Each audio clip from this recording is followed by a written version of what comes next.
to do. There's a girl here and she's almost you. Almost. All the things that you promised with your eyes, I see in hers too. Now your eyes are red from crying. Almost blue.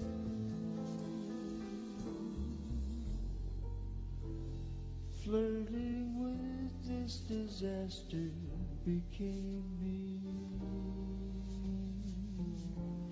It named me as a fool only aimed to be. Almost blue. Almost touching it will almost do. There's a part of me that's always true. Always. All the things that you promised with your eyes, I see in hers too. Now your eyes are red from crying. Almost you. Almost me. Almost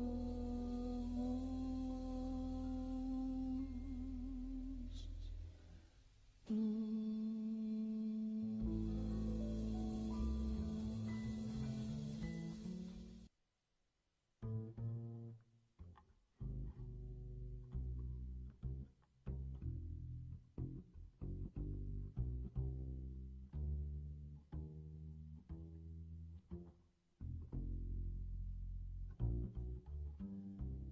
You must remember this.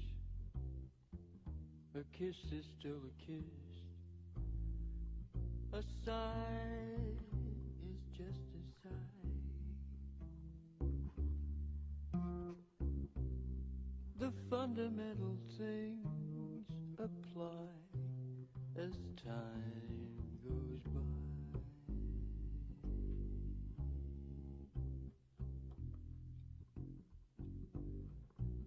And when two lovers woo,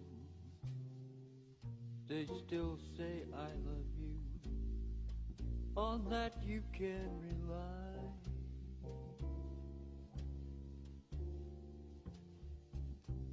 No matter what the future brings as time goes by.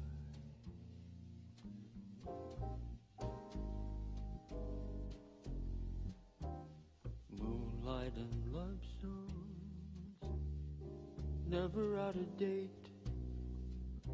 Hearts full of passion, jealousy and hate. Woman needs man and man must have his mate. That no one can deny. It's still the same old story, a fight for love and glory, a case of do or die. The world will always welcome lovers as time goes by.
never out of date.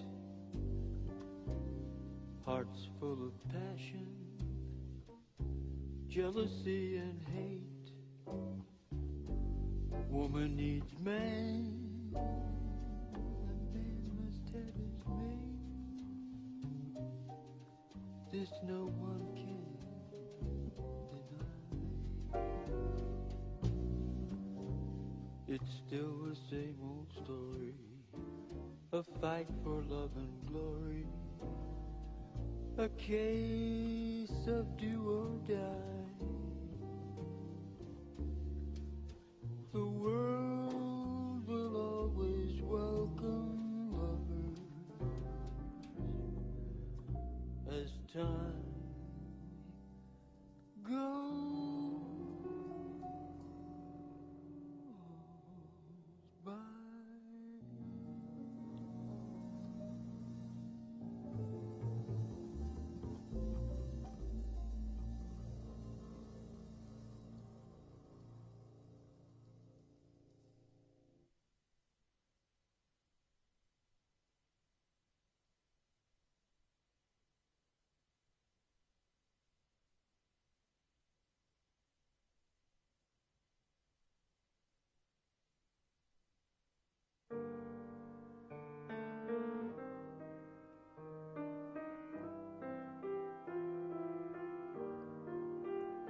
The falling leaves drift by my window.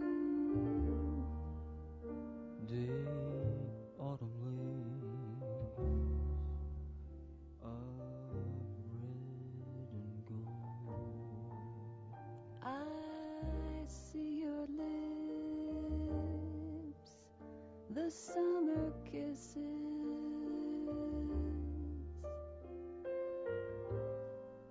The sunburned hands I used to hold.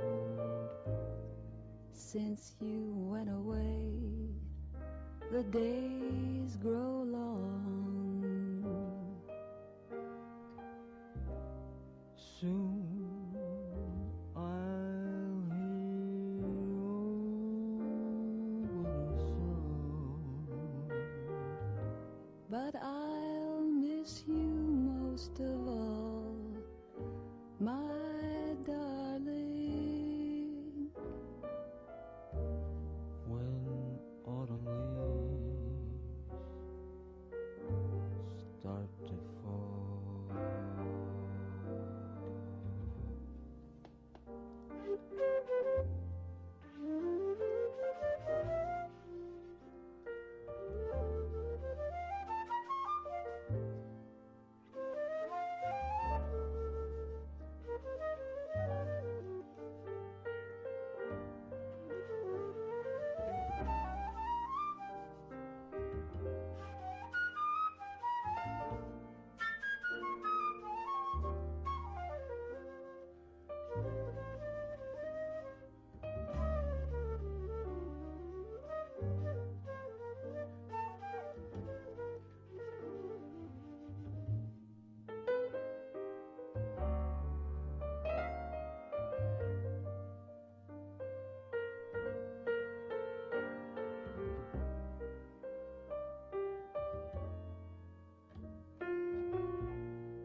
Hasi egingo gea, egiten du baten bat oraindik iristen ari dela, baina ordua da eta programa ere nahiko da oso estua, baina lotua da eta hola, lehenik eta behin mila esker etortzeagatik, gure konbitea onartzeagatik, dakizuen bezala, jardunaldi hau gure UEU-den udako ikastaroen lehenengo jardunaldia da aurten.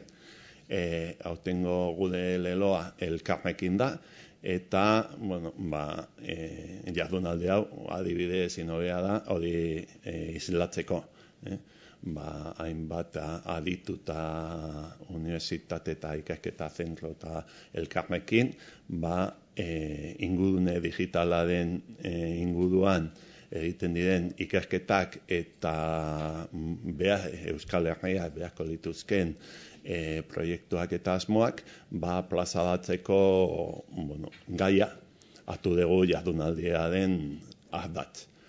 Lehenik eta behin, bai udako ikastaro guztietan eta bai bereziki jardunaldi honetan lagundu diguten guztioi eskerrak ematea, mila esker gure konbitea onartzeagatik, eta esatea jarraituko dugula halako proiektuekin, beti elkarrekin, filosofia horrekin. Nik sarrera txiki bat daukat, 5-10 minutukoa, nolabait igazkoarekin lotuz. Iaz, halako jardunaldi bat egin genuen, baita ere udako ikastaroetako lehenengo ekitaldi gisa, eta planteatu genuen UEUn nahiko landuta daukagun proiektu bat. Eta proiektu hori da online unibertsitatea. Online unibertsitatea proiektua aukera ematen digu, bai elkarrekin edo lankidetza hortarako, unibertsitateen artean, administrazioarekin, eta gainera digitalizazio eta interneti esker nolabait muga eta bai fisikoak, geografikoak, administraziokoak eta gainditzeko. Eta UEU-dentzat proiektu estrategikoa da, lanean adigea martxan jartzeko, baina nahiko genukena, baina atzeratuago doa, eta orduan proiektu igaz, hau izan zen jardunaldia eta gero atera zen berrian, berria. Eta, gu baino hobeto esaten du UOK, Kataluniako Unibertsitate Irekiaren errektore ordeak. Eta esaten du, beraien esperientzian oinarrituta, balako proiektua garrantzitsua dena, baina apostua egin behar dela, eta nolabait baita ere motore bat behar dela. Ohiko unibertsitateek lan handia daukate, garaian ere arazoa daude, arazo ekonomikoa batez ere, eta behar dela bestelako aktore bat koordinatzeko eta bultzada emateko. Orduan, gure ustetan baldintzak badaude halako online unibertsitate bat sortzeko Euskal Herrian, iruditzen zaigu momentua dela, beharra badago, gu proiektua aurkezten dugunean, jasotzen dugun erantzuna da, beharra badagola, eskaintzeko aukera badago, Euskaldunon eskubideak ere hor daude, momentu honetan unibertsitatean ikasteko modu presentzialean zoritxarrez ez titulazio guztian, baina gehienetan aukerak badaude euskeraz ikasteko, baina online moduan ikasteko ez dago gradutan ez dago aukerarik. Unibertsitateek gradu ondokoetan eta masterretan hainbat gauza daude, baina halako modu sistematikoan graduak indarrean jatzeko eta ez dago halako proiekturik. eta beste aldetik, toki guztietatik ulertzen dugu berrikuntza, internet, digitalizazioa, eta alako unibertsitate batek berrikuntzarako tresna oso importantea da, eta ikasleak bertan ikasten duten bitartean ere, beste hartzen dituzten trebeziak eta ohiko edukiak eta abarrez gain, nolabait digitalizazioarekin eta internetekin lotutako beste trebezi batzuk ere hartzen dituzte. Gu planteatzen dugun ereduan euskera izango litzake ardatz, eta gu planteatzen dugun moduan, hori ere hitz egitekoa da, baina UEU izango litzake motode hori, lehen aipatzen eta UOKetik aipatzen duten motode hori, baina beti lankidetzan dauden unibertsitate guztiekin eta administrazioekin.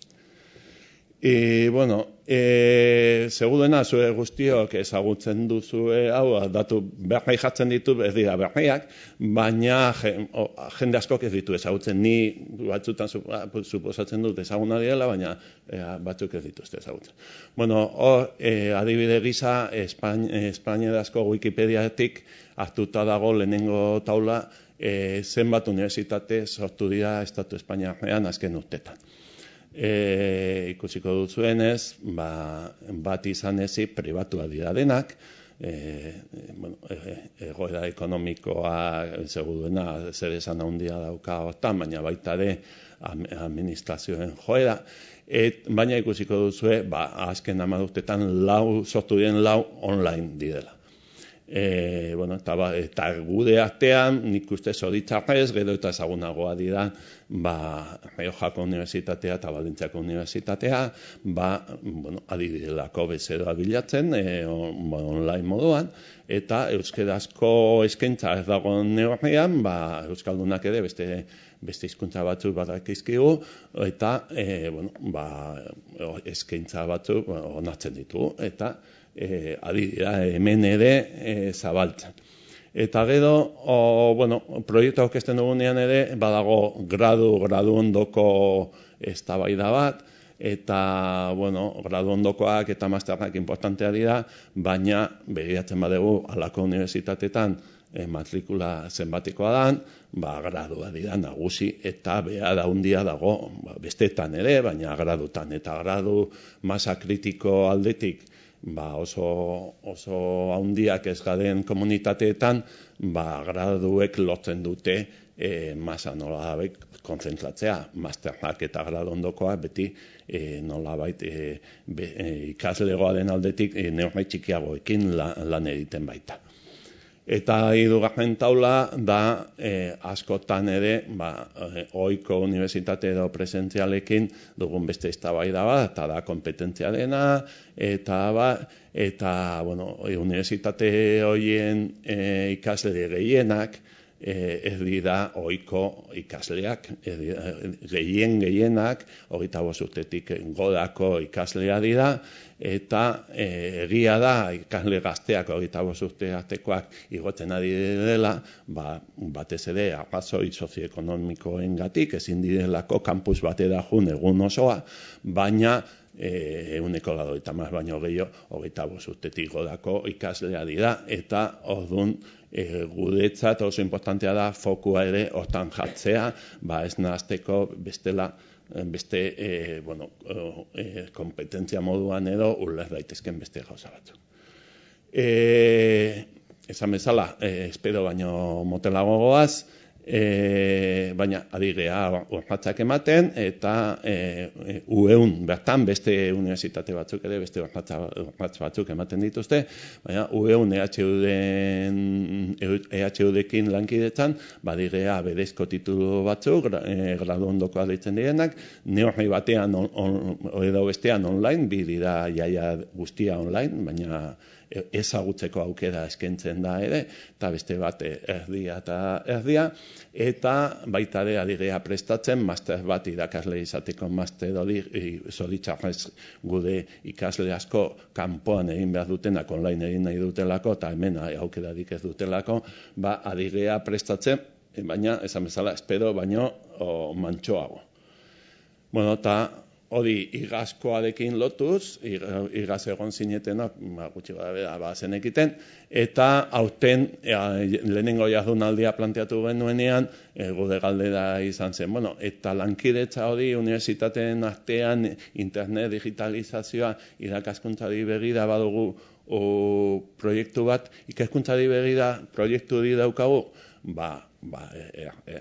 egia esateko ez geneukan, eta planteatu genuen urte honetan hasi gea pizkaten lantzen, eta aurreko proiektuan ez bezala hemen daukagu ideia bat, baina zuekin konpartitzeko, lantzeko, eta gaurko mai ingurutan eta horrek balioko digu ideak finkatzeko, eta igual zuekin ideia berri batzuk ere lantzen hasteko. Beste proiektuan bezala, ikusten dugu, gu planteatzen duguna da, halako online unibertsitate bat sortuko balitz, ez dago originalaga delako, ikergunea izan litekela digitalizazioa eta internet gizarte zientziekin batez ere duen eragina eta hor sortzen diren ezagutza eta ikerketa berria biltzea, badakigu jende askoa direla hortan, baina gure ikuspuntutik jende sarea eta ezagutza eta ez da nahikoa, eta bilduzkedo edo sarituzkedo proiektu ambiziosoagoak egin litezke. Gu ueun ere badakigu mai ingurutan gaur espezialista batzuk edukiko ditugu, ikertzaileak alde batetik eta administrazioaren aldetik eta beste erakundeen aldetik eta enpresen aldetik adituak edo helburuak edo behar planteatu ditzakenak, baina ikertzaileak badaude, asko daude, euskaldunak ere bai, eta hor inguma gure datu basean, hor ni botanun galdera izan zen, internet hitza edo gaia aipatzen duten artikulu zientifikoak euskeraz, eta euskaraz banago irudeun eta buruzari naiz. Hoien agatzen da oso txiki, baina uste irudeun tapiko direla. Nik uste informazio hau proiektu dako oso importantea dela, osagarria izan daiteke lehenengo mailan aipatuko diren gaiekin, eta primizia moduan, esan behar dizuet, ueun ere beste proiektu bat ari garela lantzen, komunitate hori aktibatzeko, eta da ingumatik abiatutako proiektu bat, baina beste proiektu bat dena, sortuko dugu sare sozial bat, Artizar izenekoa, igaz landu genuen proiektua, oain programazio fasean gaude, eta 2018an izango da martxan jartzeko momentua. Gude asmoa da komunitate hori aktibatzeko, alde batetik proiektuak definitu alizateko, galdera erantzun sistema bat euskeraz eskatu digute toki askotatik adituen arteko alako hitz egiteko truke azkar bat, hori ere eukiko dugu, lagunak eta gaien inguruan eta hola, eta neurri batean ere profesionalak eta lan mundua unibertsitatetik euskeraz, hori ere ikusiko dugu, momentuz baliabide asko ez daukagu eta fokalizatu nahi dugu, eta pakasta euki lehenengo urratz batean, eta ondo joango baliz, bigarren fase batean gauza gehiago egongo lehateke. Hori horrekin, Victoriaren eta gero, lehenengo mailan, gai hauek pizkate berraidaterako dira beste nik uste isladiekin. Nire aldetik besterik ez, Koldo eta Xabier Landa bidearekin batera egon dira antolatzen jardunaldi hau, eskernak eman biei ere, azken hilabetetan ez, baina hasierako ideian idatxe ez nahola ere egon zen, eta berari ere eskernak ematea, eta oain Koldo ja programa oso aurkeztuko digu, eta hasiko be. Eskerrik asko, benetan, eta oso gustura egon gara, eta zuk esaten zuen moduan egon gara Xabier Landa bidea eta biok, beraz indamen egon ikerketa astentzia bat egiten dagoelako.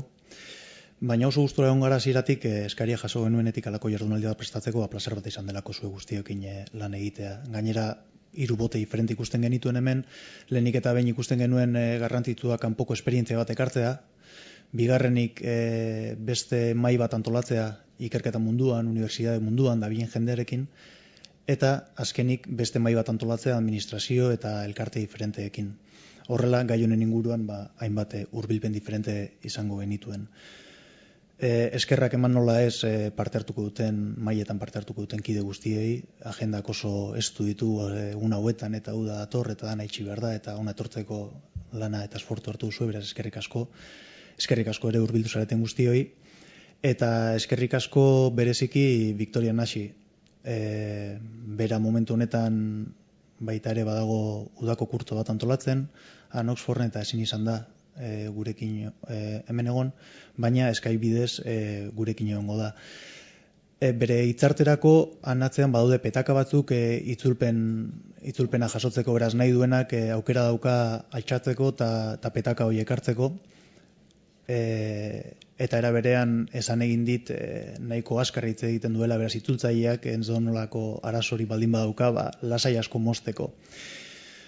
Orduan eskerrak eman behar diogu, bera Oxford Internet Instituteko zuzendaria da. Good morning, Victoria. Are you there?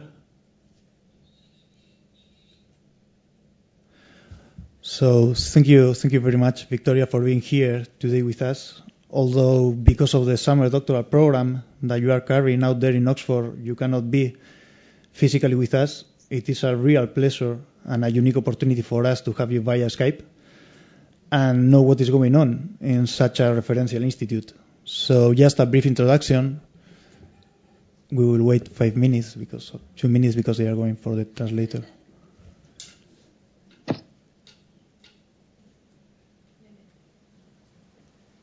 Just let me...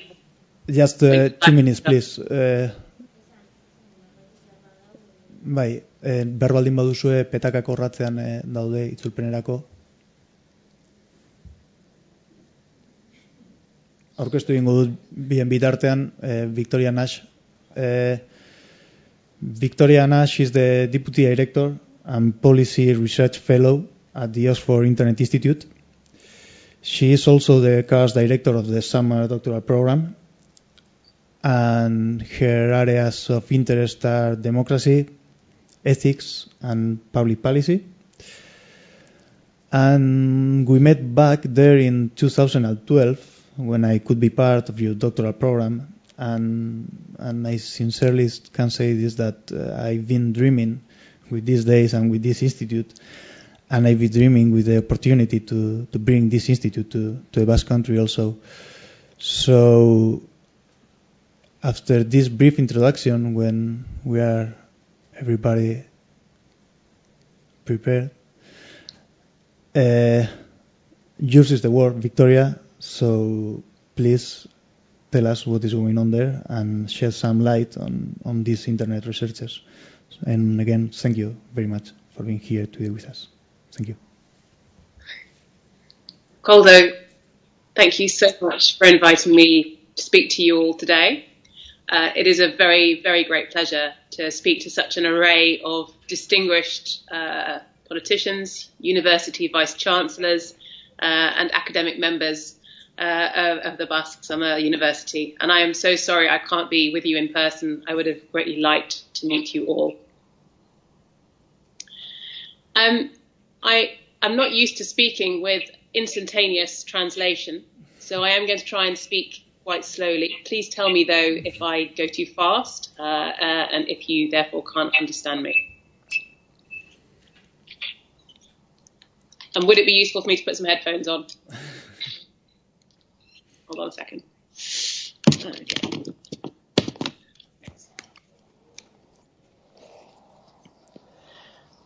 So I'm very delighted to hear that you are considering creating a Basque Internet Institute and that you already, I believe, have some graduate courses starting shortly. You kindly asked me to speak about the origins, the experiences of our Oxford Internet Institute, which I have been very privileged to be part of almost since the very beginning. I think it started in 2001 and I came on board in 2002. I hope by telling you a little bit about its origins and where we've got to today, that it can help you think about the types of impact that your institute will have, could have, should have, and perhaps hopefully you can learn from maybe some of our challenges and mistakes and avoid those yourselves. So the OII, the Oxford Internet Institute, started, I would say, almost accidentally out of some dinner conversations between some fairly key individuals, a master, the head of an Oxford college, the Balliol College, a philanthropist named Stephanie Shirley, who had made her money starting a software company, mainly for women working in the home, and a couple of other quite key individuals, including a local member of parliament and some fairly high-level policy individuals. And the common interest at that original dinner was a recognition that society was changing very fast and that the internet and digital technologies were perhaps moving faster than policy and government could react. And so the conversation began around the need to create some sort of research institute that could also drive new policy understanding that could help government react. And the sense was that where else should this be held, perhaps, but somewhere like Oxford. I would say, ironically, that starting something new in Oxford is actually very difficult. And I think already by your actions, you have shown maybe how much more innovative perhaps your university is than Oxford, how much easier it is perhaps to create new courses, to come together with new interests. And so I very much hope that your founding of this institute will be slightly easier maybe than ours was. Ours was very bureaucratic and very difficult. Some of the key elements, though, of the founding have been very important in shaping our activities going forwards. So precisely because we were expected from the very beginning to have input into policy debates and to engage with wider society, I would say that we are very much not a typical Oxford department. I don't know if it's easy to translate the phrase ivory tower, but this is a slightly damning description sometimes given to places like Oxford and Cambridge, where academics are sometimes perceived as sitting in a sort of lowly garret room writing away for nobody other than themselves. And the intent certainly was that our institute would be the opposite of that whilst we would produce outstanding research, we would always be outward looking. We would always be thinking about what the impact might be of our research, or perhaps to put it another way, why it matters. And my sense is that in starting your institute several years later than ours, if anything, you probably understand that even better than us. And so the research agendas that you will embrace, I would imagine, will be very driven by questions that are significant, very significant for those of you living in the Basque Country and probably more globally. What else mattered in those early days? What else has helped to shape us to be the way we are today? Well, obviously, excuse me. The fact that we were established in Oxford meant that right from the very beginning, we were expected to be a world-leading academic centre. And this brings its own pressures. The problem, perhaps, of being new, but also being expected to be immediately excellent, is really one just of sort of pressures to compete and pressures to conform.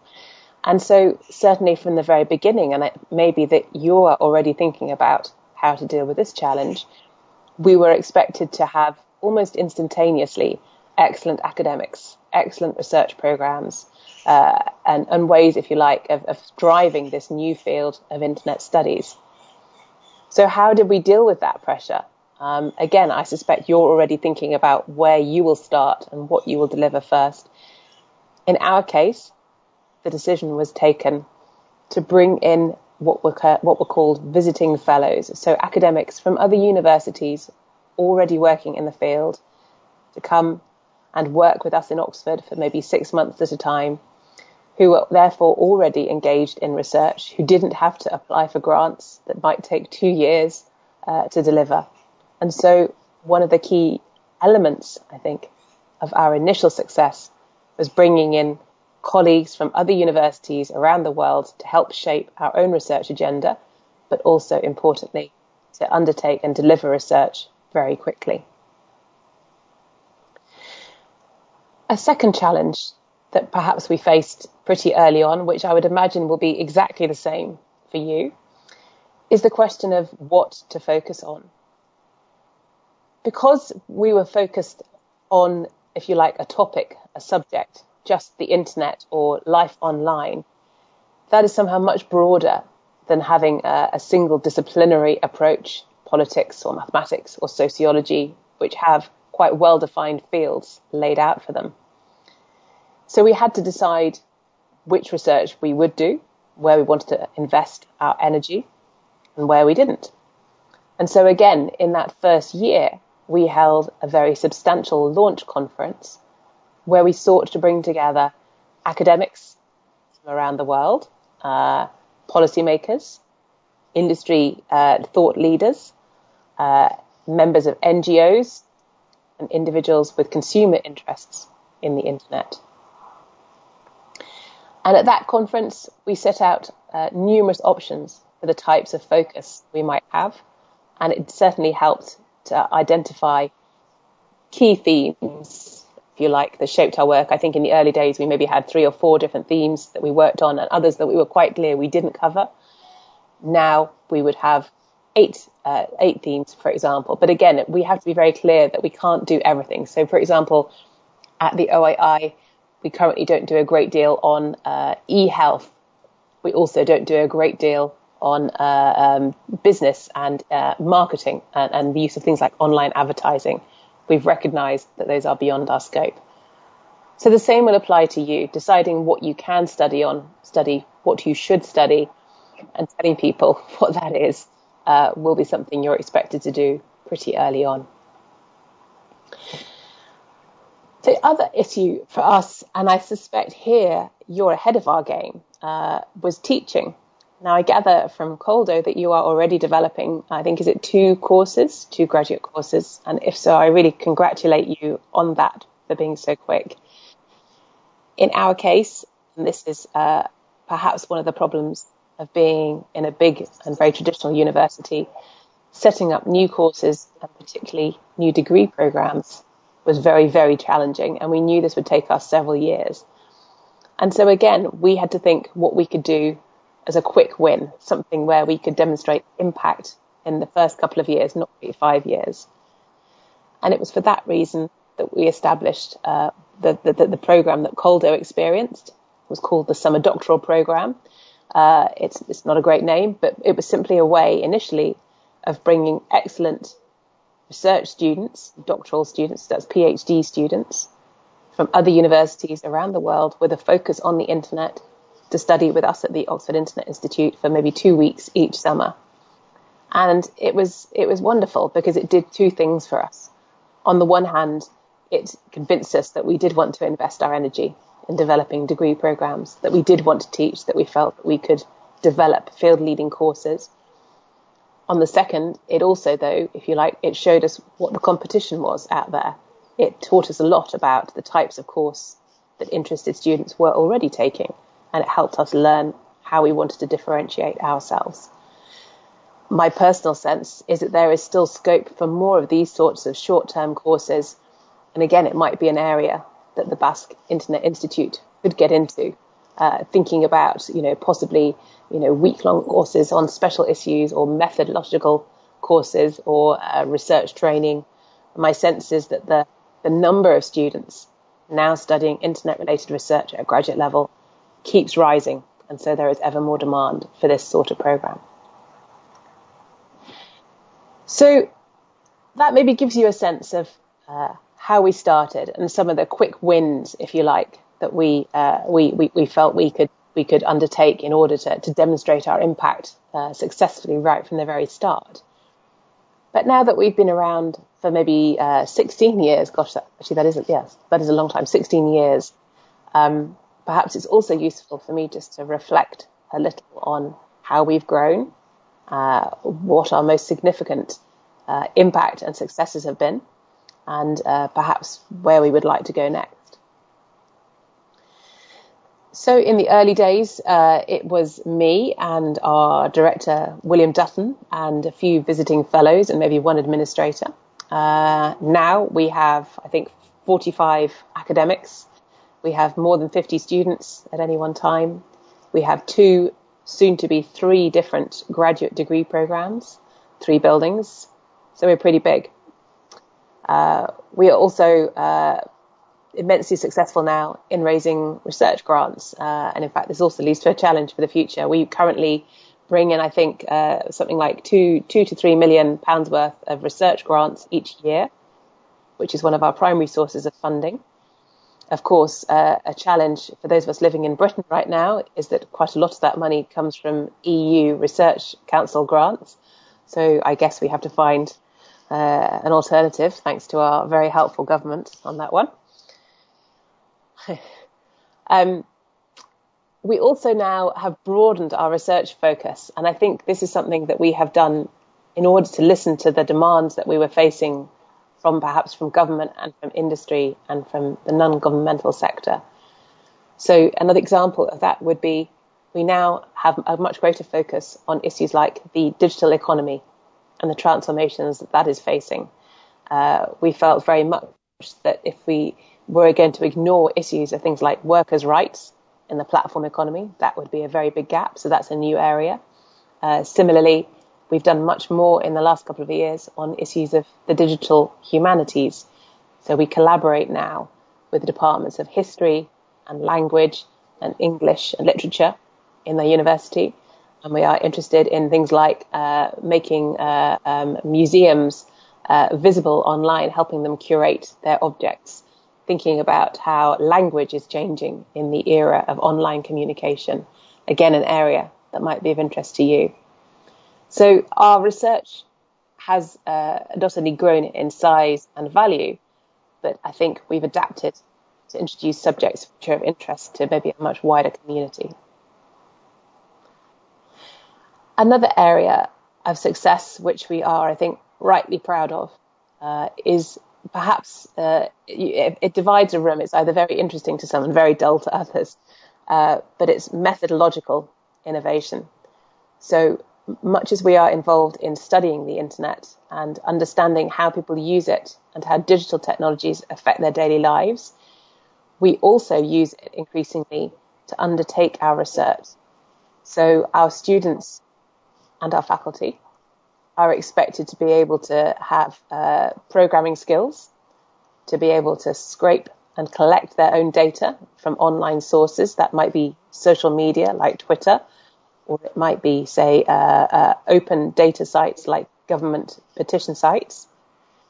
And we increasingly place a big focus on teaching these new methods, because we very strongly believe that the academics of the future, and actually even policy analysts, policy leaders of the future, need to understand how to use these new tools. We've not just innovated, though, in methods, in research methods. I would say that we are rightly proud of some areas where we can demonstrate research impact in terms of how people think about the internet. And again, if I had a piece of advice to you, it would be to track your impact on these sorts of issues. It's often very hard to tell after the event whether or not it was your conversations with a minister or with other academic colleagues which started particular debates going off in certain directions. But in our case, I would pick out maybe 3 current or recent examples where we think we've demonstrated real leadership. One, around the concept of what we call proxy internet use.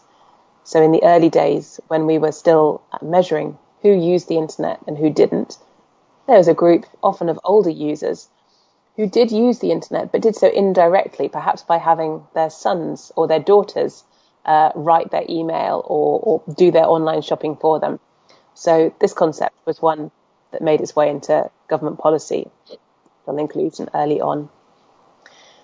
Another concept, which Bill Dutton, our first director, has been responsible for, is the concept of the fifth estate, which perhaps couldn't be more topical than it is now. The idea that all of us as citizens online, have a role in holding governments and that public actors to account. The right to demand more transparency, the right to write about what we see and what we don't see. So the concept of the fifth estate as another check on significant power, again, is one that is made into sort of common discussion. So again, this is easy to reflect on, but something perhaps to think of from the beginning, which is what role you would like to play, both in terms of directly giving back to the Basque Country, to local government, to your local citizens, to your local culture, but then also thinking beyond that to what you hope to contribute to the wider academic community. And I think, we were not so conscious of the need to do both early on. I think we have done it, but in some ways maybe it's a little accidental. I'm just going to talk for a couple more minutes, and then I think there may be a question. I wanted to mention just briefly the array of policy roles as well that we have and the challenges that arise with this. Having said at the beginning that we were set up with a view to shaping policy and informing policy, precisely because there was a concern that governments found it hard to keep up with the pace of technological change, this has become something which all of our faculty engage in. I would say that without exception, amongst our senior faculty, everybody has advisory roles of some sort, perhaps with a government department, perhaps with a senior non-governmental organisation, perhaps doing consultancy. They also all do regular television and media appearances. They write for the press, and we engage with and sort of provide, if you like, public criticism or praise of policy initiatives. But this does also create its own pressures. And I guess I just wanted to highlight too, I don't know how much you feel this will be a core focus of your institute, but it is, again, it's worth thinking of in advance. So the two pressures for us are, first and foremost, time. It is obviously difficult to balance the needs of teaching, doing excellent research, and then also finding time to work with often quite intensive advisory roles requiring a lot of input over a short period of time. I know certainly some of our faculty find it at times frustrating that they need to do this. The second, though, is perhaps more normative. And again, this will probably go to the heart of the choices you're making about the identity of your institute. In our case, we very much chose not to have a core set of explicit values which all faculty had to sign up to. We instead embraced the concept of academic independence. This means, though, that on some subjects we will find conflicting views. An example might be data protection, for example, and cybersecurity. I work with some colleagues who are very critical of the UK government's examples of surveillance of UK citizens in recent years, and also of the extent to which that surveillance is often sort of hidden and also where there's little accountability. But then I have other colleagues who feel this is not such a problem, and that actually the balance in favour maybe of increased security is worthwhile. So this just creates, I just flag it up, it just creates a few sort of challenges. There is no Oxford Internet Institute position on any one topic, and it can at times be confusing both for policymakers, I think, and the public. I think I've got a couple more minutes, and I just really wanted to finish off by flagging a couple of the challenges that we find ourselves facing right now. Again, we may have many, many examples of success. We may be very proud of where we have got, but it is by no means easy, and there are certainly things that we continue to struggle with. I think the first thing that has been really hard for us has been not understanding quite what challenges rapid growth would bring. Again, I mention this to you because you're entering into such a dynamic area by establishing this institute. You may well find that there is huge demand for your training programs, your teaching programs, huge demand for any research you may carry out, huge demands for engagement with policy. So how fast can you grow? How many individuals can you bring in? Again, I know you have a very flexible structure, so you may find it easier than we did. But just quite simple things have challenged us. We don't have a building where we can all fit. We don't even have a room where we can have a single meeting. Similarly, we can't address everything that society would like us to address. And sometimes it feels very inadequate when we can't produce research that answers a very valuable social question. So again, the bigger we get, the greater the assumption that we have answers on everything. And last but not least, I really wanted to flag a challenge that we have faced increasingly over the last year, and it is something maybe that you ought to give more thought to right now. So it's notable to me that you're choosing to talk about yourselves as a Basque Internet Institute. We are the Oxford Internet Institute. But people question whether or not that is an appropriate name. There is a sense, certainly I think amongst some of our audience, that the word internet brings with it certain sort of outdated connotations. The idea of online versus offline seems wrong now, for example, whilst internet to some people doesn't cover some of the most important digital innovations we are seeing now around things like machine learning, artificial intelligence, sensor technologies.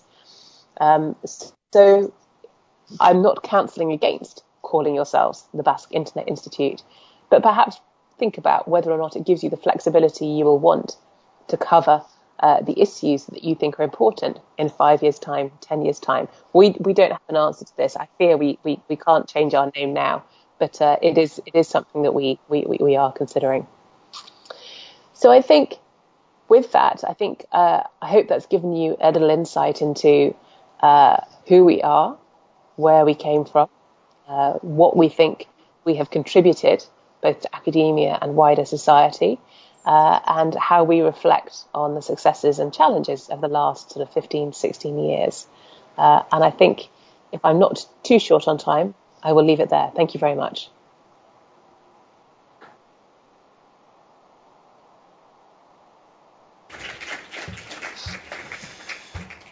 Well, thank you, Victoria.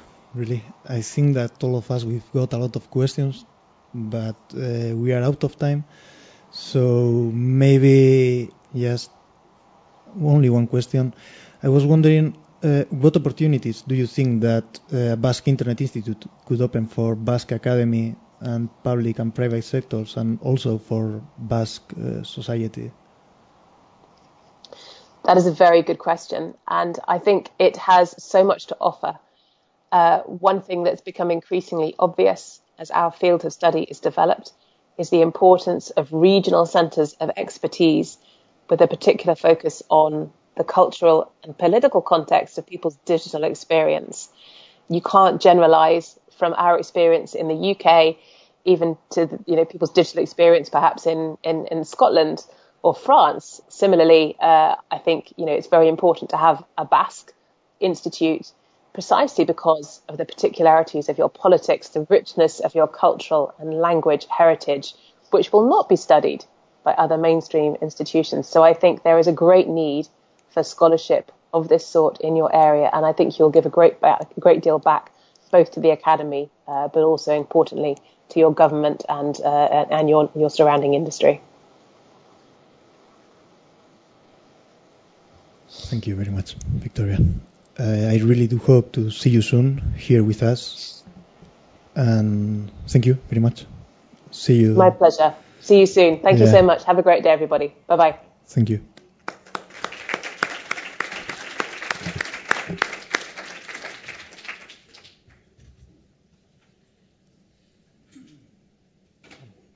Hemen izan du Victoria Nasen ekarpena.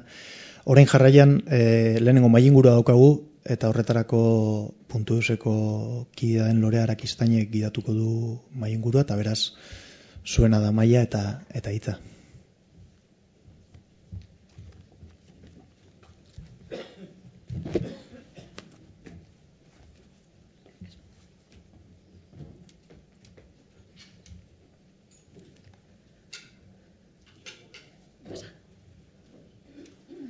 Bueno, eser baino lehen eskerrik asko Ueuri eta eskerrik asko Iñaki Alegria, Koldo Diaz eta Xabier Landabideari gaur hemen egoteko gonbita egiteagatik. Ingurune digitalaren ikerketak Euskal Herrian du gaurko egunak izena, baina zer dira ikerketak ikertzailerik gabe, ezta? Eta horregatik ikertzailea gonbidatu ditugu gaur mahai honetara. Ongi etorri. Ez, baina mentxe.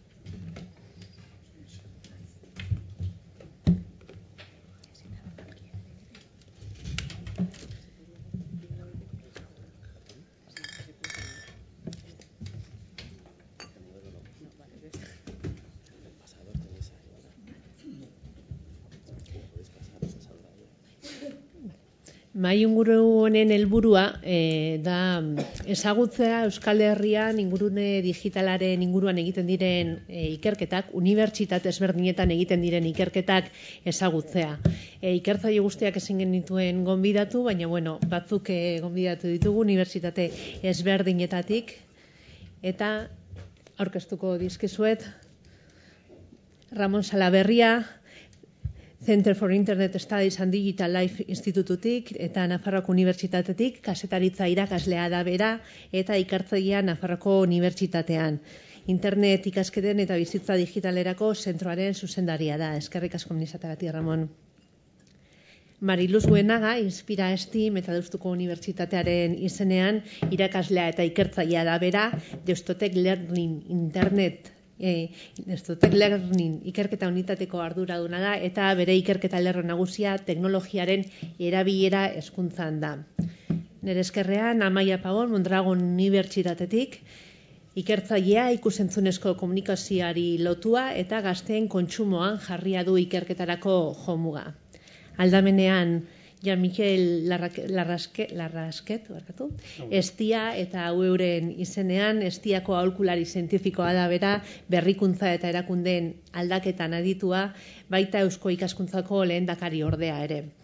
Eta amaieran, Kepa Sarasola, EHUko Informatika Fakultateko dekanoa eta IXA taldeko ikertzailea. Denbora betetzeko hainbeste jenderekin lanak izango ditugu, baina iruditzen zaizue honako eskema jarraituko dugu, bakoitzak 5 minutu hartuko ditu bere ikerketa aurkezteko, zertan da bien kontatzeko, ikerketen inguruko galderaren bat nahi izan eskero egin, baina labur, ondoren eztabaida irekiko dugu, bai mahaikideen artean eta baita osaudetenen artean. Eta eztabaidarako 51 minutu arditzak egun, aurkezpenekin hasiko gara beraz, nahi baduzu, Ramon, eskumetik eskerrera ingo dugu. Oso ondo. Zurea dago lehenengo? Bai. Orden aldatugu, Mariluz Buenaga hasiko da orduan. Hemen duzu. Egun on guztioi, mila esker antolatzaileei gonbidapena luzatzeagatik. Esan bezala Deusto Learning Lab ikerketa taldean egiten dugun lana aurkezteran ator. Aditu bezala nire buru aurkeztea lotxa pizka bat ere ematen dit, baina egiten ditugun proiektuak eta aurkeztiko ditut eta konkretuki Inspira antolatzaileen arreta deitu duen honek. Deusto Learning Lab Ingenieritza Fakultatean dagoen talde bada. Gure ekintzak STEM zientzia teknologiaren ikasketan oinarritzen dira eta bertan ikerketa proiektuak, ikerketa honen emaitzak islatzen dituzten berrikuntza proiektuan sortzen ditugu, baliabideak hezkuntzarako eta hauek hezkuntza komunitatera helarazteko transferentzia, divulgazio eta jardunaldi desberdinak egiten ditugu irakasleek, ikasleek baliabide hauek erabili ahal izateko. Beraz, zintzoki sinesten dugu ziklo honetan, ikerketa, berrikuntza, transferentzia eta gero beraiekin hain harreman estua eukita gure ikerketa elikatzeko eta egiten dugun ikerketa behar errealei erantzuteko. Teknologiatik abiatzen gara, guk Ingenieritza Fakultatean gaudelako eta gehiengoak ingenieriak garelako, baina disiplina anitz lantzen ditugu taldean, psikologak eta pedagogoak ditugu, eta gero, aurretik esan bezala, elkarlana oso garrantzitsua da guretzat, bai beste ikerlariekin eta bai erabiltzaileak izango diren horiekin, irakasle, zein ikasle ikastetxe eta abar. Azkar pasatuko naiz proiektu desberdinetatik, interesa daukanak mesedez galdetu edozein momentutan, hainbat proiektu europear ditugu ikerketa arloan, urrutiko esperimentazioa nola eraman lehen hezkuntza da bigarren hezkuntzara, gizartea nola sartu hezkuntzan eta hezkuntzan egiten dena gizartera itzultzeko baita ere lehen hezkuntza eta bigarren hezkuntzan. Ikerketa proiektu hauen emaitzak berrikuntza proiektu plataforma baliabideetan eramaten ditugu, hor dituzue adibide batzuk. Eta proiektu hauetan beti irakasleak, ikastetxeak, museoak eta agente desberdinak daude proiektua osoa izateko. Gu gure ikerketa aldea jartzen dugu, gure teknologia hankatxo hori jartzen dugu, baina danen elkarlana eta ikuspuntuak oso garrantzitsuak iruditzen zaizkigu. Eta egiten dugun hau nahi dugu benetan geletara eramatea eta hezkuntza komunitateak benetan erabiltzea bere egunerokotasunean. Beraz, transferentzia ekintza desberdinak antolatzen ditugu irakasleekin, ikasleekin, mintegi pilo bat, hor dago, taldeko lagun bat 2000 eta piku ikasle ekartzen ditugu urtero unibertsitatera programazioa, robotika, elektronika, zientzien inguruan lan egiteko, eta irakasleek ere jakin mina pizten zaie, interesa sortzen zaie, eta beraiekin lan egiten dutugu guzti hau gelara nola eraman eta kurrikulunean nola integratzeko lagunduz. Egiten dugun guztia beti irekia eta doainik da. Gure proiektua, gure baliabideak, irakasleek gure formakuntzan egiten dituzten baliabideak irekiak eta doainik jartzen ditugu beste batzuk erabili ahal izateko, eta hau gure filosofiaren parte garrantzitsu bada. Beste hainbat jardunaldi eta divulgazio ekintza desberdinetan parte hartzen dugu gustora, hemen oso gustora gauden bezala gure lana ezagutarazteko. Eta, Inspira proiektua konkretuki, ez da ikerketa proiektu bat berez, izan liteke eta espero dugu etorkizunean izatea, baina honen helburua da nesken zaletasun zientifiko eta teknologikoa sustatzea, bokazioak sustatzea. Ez nahi dugulako emakumezko edo neska guztiak ingenieriak edo teknologoak izatea, baina bai aukera hori planteatzea. Askok dakigu gazteen interesa ikasketa hauetan edo lanbide hauetan beruntz doala eta nabarmenki nesken artean. Beraz, hau sustatzeko Inspira proiektua sortu zen joan zen urtean. Eluiar eta Inobazke baita ere abentura honetan daude, eta aurten, zorionez esan dezakegu, 3 foru aldundiek lagunduko dutela proiektua aurrera eramaten sakonki 3 herrialdeetan. Hauek dira proiektuaren gakoak eta hauek dira mentoreak, emakumezko profesionalak teknologia eta zientzian lan egiten dituzten atal desberdinak neskekin. LH6 eta DBH lehenengo mailako neskekin. Hurbileko emakumezko teknologoen erreferenteak eukitea, nola emakumezko zientifiko eta teknologoak normala garen, hemen edozein emakume izan daiteke zientzilari bikaina eta teknologo bikaina eta ez ditugu ezagutzen, ez da historian zehar egon direnak ere, beraz horretaz hitz egiten da neskekin. Zer nolakoak diren STEM arlo horietako lanbideak eta ikasketak, ze oso ez ezagunak dira ere, zentzu askotan matematikari batek edo informatikari batek zer egiten duenari buruz oso ikuspuntu murriztua daukagu, eta oso lanbide konkretu bat edo garapen konkretu bat ezagutzen dugu, baina lanbide hauek oso zabalak dira, horri buruz ere hitz egiten da neskekin. Onartzen badugu teknologia, internet, hain garrantzitsua dela gizartean eta izango dela gero eta gehiago, biztanleriaren ehuneko 50% ezin dugu horren garapen horretatik kanpo utzi. Eta ikerketan, teknologiaren garapenean emakumezkoak egon behar dira baita ere. Eta, estereotipoak ere lantzen dira eta abar eta abar. Hauek dira, joan zan urtean parte hartu zuten mentoreak, 17 izan ziren, bat falta da hor, baina, emakume, gure artean dauden emakumezko zientzilari eta teknologoak. Eta beraiek 6 saioetan zehar neskekin lan egiten zuten aurretik azaldutako arlo desberdinak. Hauek dira gure neskak. Neskak 6 saioetan zehar mentoreekin bere ardurak, beraien kezkak, beraien zalantzak edo gai hauetaz hitz egiten zuten. Esperientzia oso positiboa izan zen. Neskak oso ondo pasatu zuten, gauza interesgarriak ikasi zituzten, uste dute beharrezkoa dela honelako proiektuak egotea eta beste neska batzuk proiektuan parte hartzea, beraien burua, beraien burua, neskak gai direla ikusten dute, eta hori izan guretzat oso gauza garrantzitsu bat, empoderamiento deitzen den hori beraiek sentitzea, hau da, gu gai gara teknologoak izateko edo ingenieriak izateko, eta bai, zergatik ez, planteatu dezaket nire etorkizunerako horrelako garapen bat.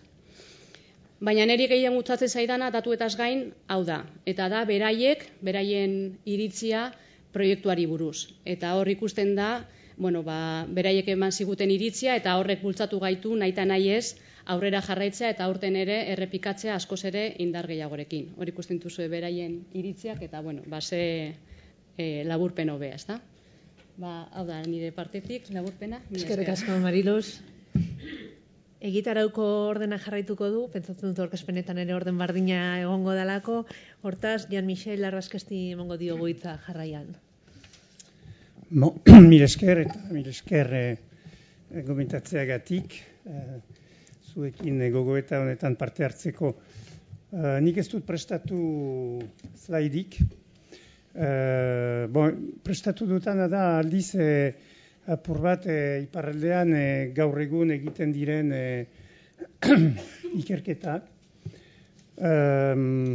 Eta bigarren galdera bati ere erantzun zerbait, baina pentsatzen dut utziko dutala geroko egingo dituzuen galderarentzat, bigarren txanda batetan. Orduan iparraldean ez da ikerketa handirik egiten meta maila honetan. Jendeak bailan egiten ditu gai batzuetan, baina gehienetan dira hurbiltze teknikoak. Eta beraz, bospasei puntu badira, bospasei toki, bospasei laborategi. Lehengo bi gauza dira Paueko Unibertsitateko antenak, bi fakultate Euskal Kostaldean direnak, bata Baionan eta bestia Angelun. Bata da IUTA, Institut Universitaire de Teknologi, erran nahi du, da beraz fakultate teknologiko bat. Eta hor gehien bat egiten diren ikerketak dira informatika mailan eta digital munduan dokumentazio, informatika dokumentala eta multimedia. Badira harreman historikoak Donostiako fakultatearekin, baziren behintzat, ez dakit segitzen den, gaur egun ere. Angelun bada beste sail bat, LAOSI deitzen dena, eta hau da informazio sistema, baina gehien bat logistikarako. Logistika, sareak eta nolabait informatika industriala, bai almazen handiak gestionatzeko, bai supply chain eta holako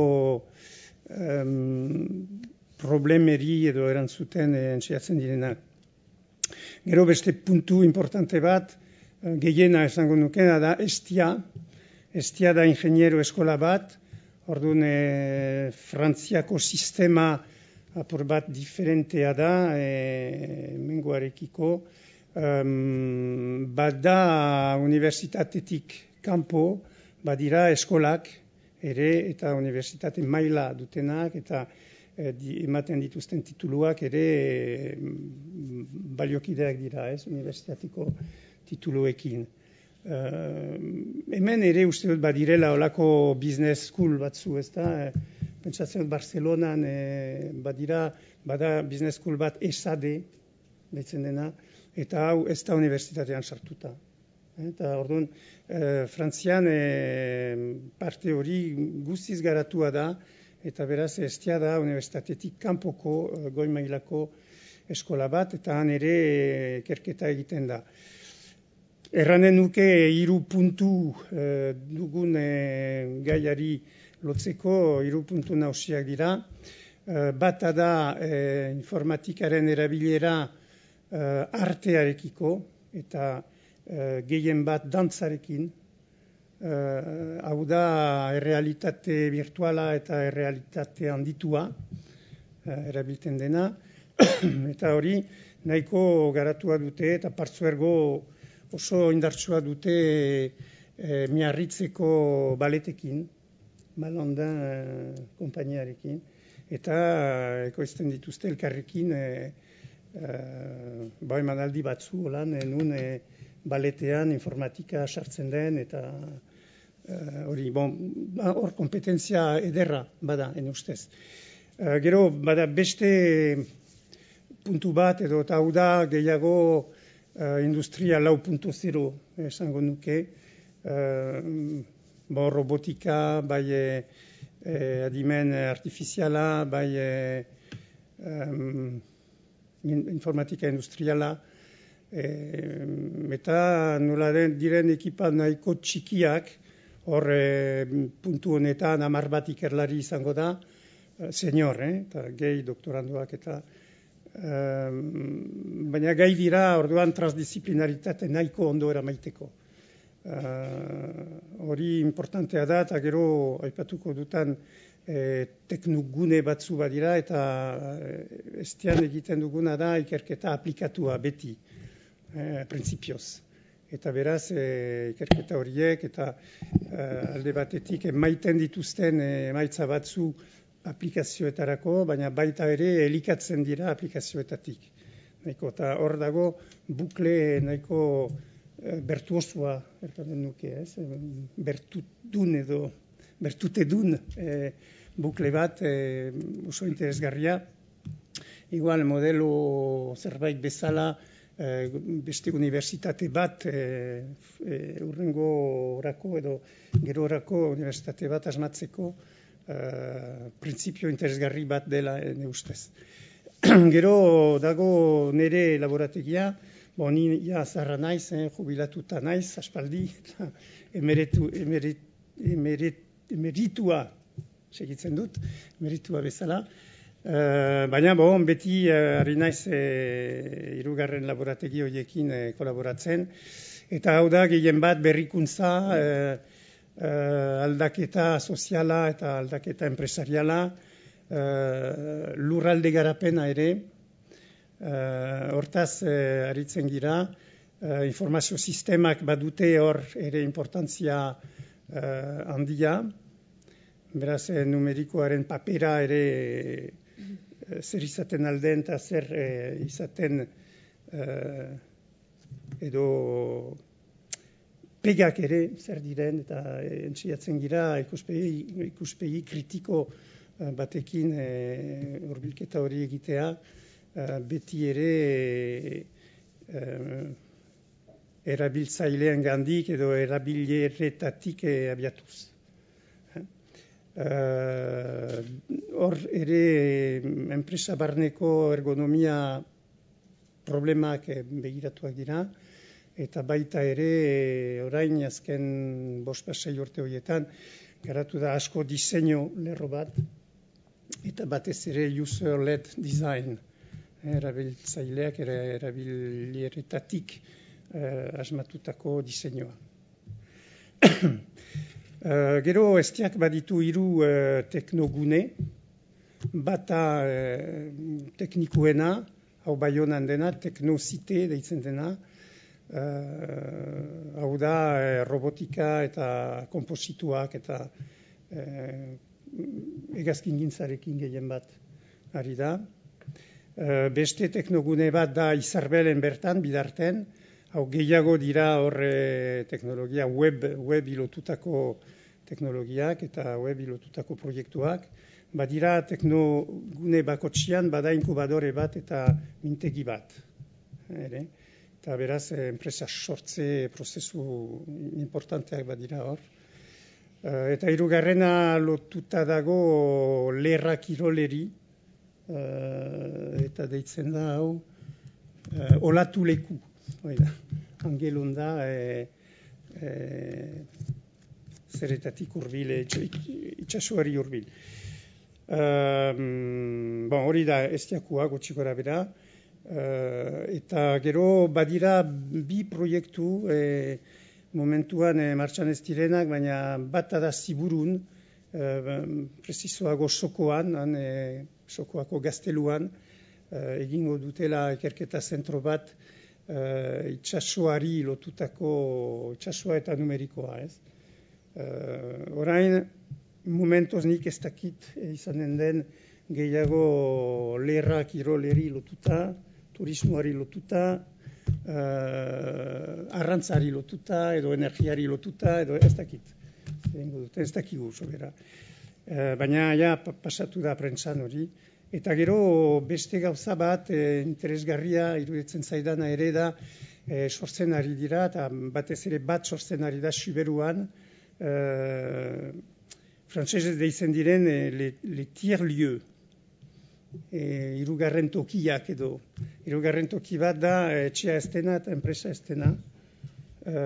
Askotan deitzen ditugu Fab Lab ere, baina Fab Lab da funtzio bat. Beste funtzio bat da coworking, baina funtsezko funtzioak guretzako dira dinamika territorial baten sortzeko eta proiektuak eta ideiak asmatzeko, azalaratzeko, eta beraz nolabait design thinkingeko toki batzuta design thinking hori garapen, bertutedun garapenari aplikatutako zera. Bon, gutxi gora bera, zer dagoen gaur egun iparraldean. Eskerrak zegoen, zer ez da. Eskerrik asko, Amaia Paon, Mondragon Unibertsitatean eta zure esparruan zer. Hau hartuko dut, ez da gai. Bueno, egunon, danoi. Nire esparrua ikusentzunezkoena da, hortik nator, komunikazio kampusetik.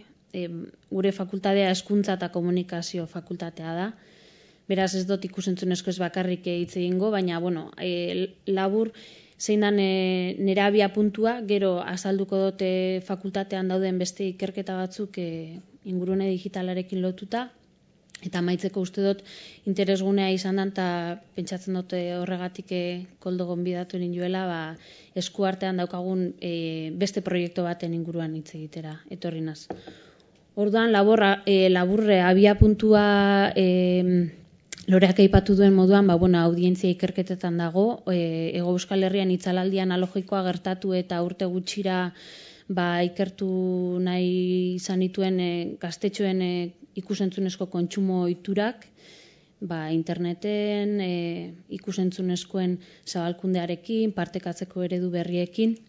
Eta ondoren, defendatzear dagoen bigarren tesi bat etorriko da, datorren astean uste defenditzen dela, unibertsitate gazten artean partekatze eta sortze ikusentzunezko sorkuntza eta partekatzea aztertzen duen ikerketa bat defendatuko da. Hori, gure ikusentzunezkoaren alorrari dagokionez.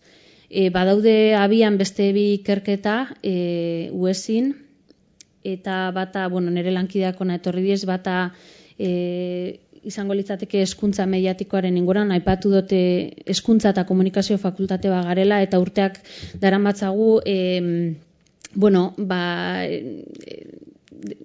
interesgune horrekin edo heldu behar horrekin nola uztartu dezakegun komunikazio eta hezkuntzan daukagun jakintza, ez? Eta bagabiltza, disiplinarteko lan sekuentzia edo materia, asignatura baten diseinurako testuinguru teorikoa sortu da urten, Ander Bolibar dabil gidatzen talde hori, eta kafean ero nahi baldin badozue berakin hitz egin, hemen etorri da. Eta bigarren alorra litzateke hezkuntza graduetan metodologia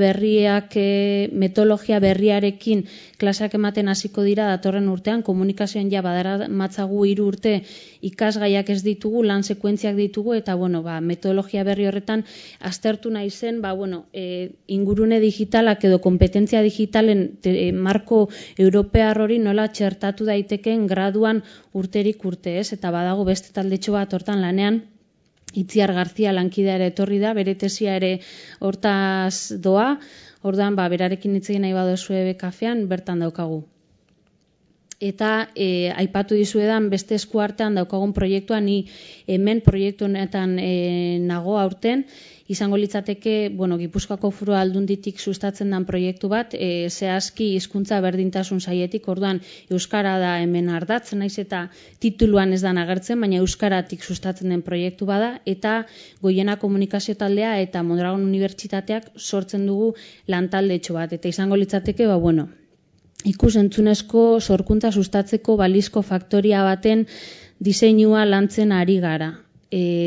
Hau sortzen da testuinguru garbi batetik, eta bada ikus-entzunezkoen digitalizazioak ekarri duela eremu zabalago batera begiratu beharra, ez bakarrik ohiko telebista, sinema, film luze, film labur eta zabalkunde kanaletara, baizik eta badaude beste eremu batzuk ikusentzunezkoek izan daukatenak eta izango dutenak zeresan handia, ez? Orduan, aurre ikusten ari gara bestelako sortzaileak ere beharko dituela ikusentzunezko testuinguruak, web garatzaileak, bideojokoetan adituak direnak, eta bar. Bestelako formatu batzuetan pentsatu beharra badagoela, beste ekoizpen eredu batzuk aztertu beharra ere bai, eta amaitzeko, internetera jauzi hori nola ematen den, euskerazko ikusentzunezkoen edukietan ere bada aztergune garrantzitsu bat, eta, Victoriak aipatu du, bestelako zabalkunde eremuak, ez bakarrik geografikoak, baizik eta ikusentzunezko edo entretenimenduaren sektoretik gaindi ere badago ikusentzunezkoaren beharra, ezta, bestelako merkatuetan. Orduan, nortzuk ari garen lan egiten proiektu honen inguruan, bagaude gu erdian, zelabait laborategi hori dinamizatzen, baina ikusten duzue badagoela nazioartekotza lan batzuk egin ditugu, bilera batzuk, bestalde sektorearekin hainbat elkarrizketa izan ditugu ere bai, apur bat diagnostiko lana egiteko. Horrekin batera Euskal Herriko Unibertsitatea ere ari da gazten ikusentzunezko kontsumaren ikerketa bat eguneratzen, 2016 urtean kokatzeko, zertan diren gazten kontsumo ohiturak, eta amaitzeko badago kontraste talde bat osatuta, eta Foru Aldundiak sortu den kontraste talde bada gure lanaren jarraipena egiteko. Hortik abiatuta, eragile guzti horiekin ari gara lan hori egiten. Jan Michelek aipatu du ere design thinking metodologia, pentsatzen dut nahiko isladatuta agertzen dela hemen, egiten ari garena, lehengo hitz egin, ulertu, jendearekin, entzun, inpresio batzuk atera ditugu, eduki ditugun elkarrezketetatik, egin dugu zelabaiteko diagnostiko bat, hortatik abiatuta diseinatu ditugu zelabaiteko esperientzia pilotu batzuk edo eragiteko eremu bat, hau garrantzitsua da esatea, ez da ikerketa akademiko bat, hau da gure lana ez da amaituko txosten baten, ondorio batzuekin, baizik eta egiten ari gara proiektu pilotu batzuk, atera ditugun diagnostikoetatik, horiek prototipatzen ari gara, eta hortik abiatu nahi dugu balizko faktoria horren diseinura. Hauek izango lirateke, orain arte proiektuan parte hartu duten hainbat eragile, Gipuzkoan kokatuta dago proiektua, esango nuke Gipuzkoako ikusentzunezko sektorearen gehiengoarekin egon garela, proiektu hontaz hitz egiten. Eta, amaitzeko, nola uztartu dugun, gure proiektuaren helburuak, badela euskara sustatzea, audientzian eragitea, sektorean eragitea eta nazioarteko eredu arrakastatxoak ezagutzea, eta berrikuntza, ikusentzunezkoen berrikuntza gurutzatu dugu helburuekin eta egin dugu zelabaiteko mapeo bat edo elkarrezketetatik ateratako kontzeptuetatik, ze behar dauzkan etorkizuneko euskerazko ikusentzunezko sorkuntzak. Eta hor arte. Eskerrik asko, Amaia. Amaitzeko, ke pasara sola? Ai, salto indot. Ni hasieran Ramon zu aurretik. Bai. Mila esker. Erlojuari begira nao eta... Lasai, labur egingo dut. Asteko bi hitz, eskertza eta barkamena. Eskertza, mainguru honetan parte izateko astia emateagatik, Ikoldo Iñaki eta Udako Euskal Unibertsitate guztiari, eta barkamena Euskaldun berria naizelako eta zenbait xehetasun emateko batzuetan ez daukat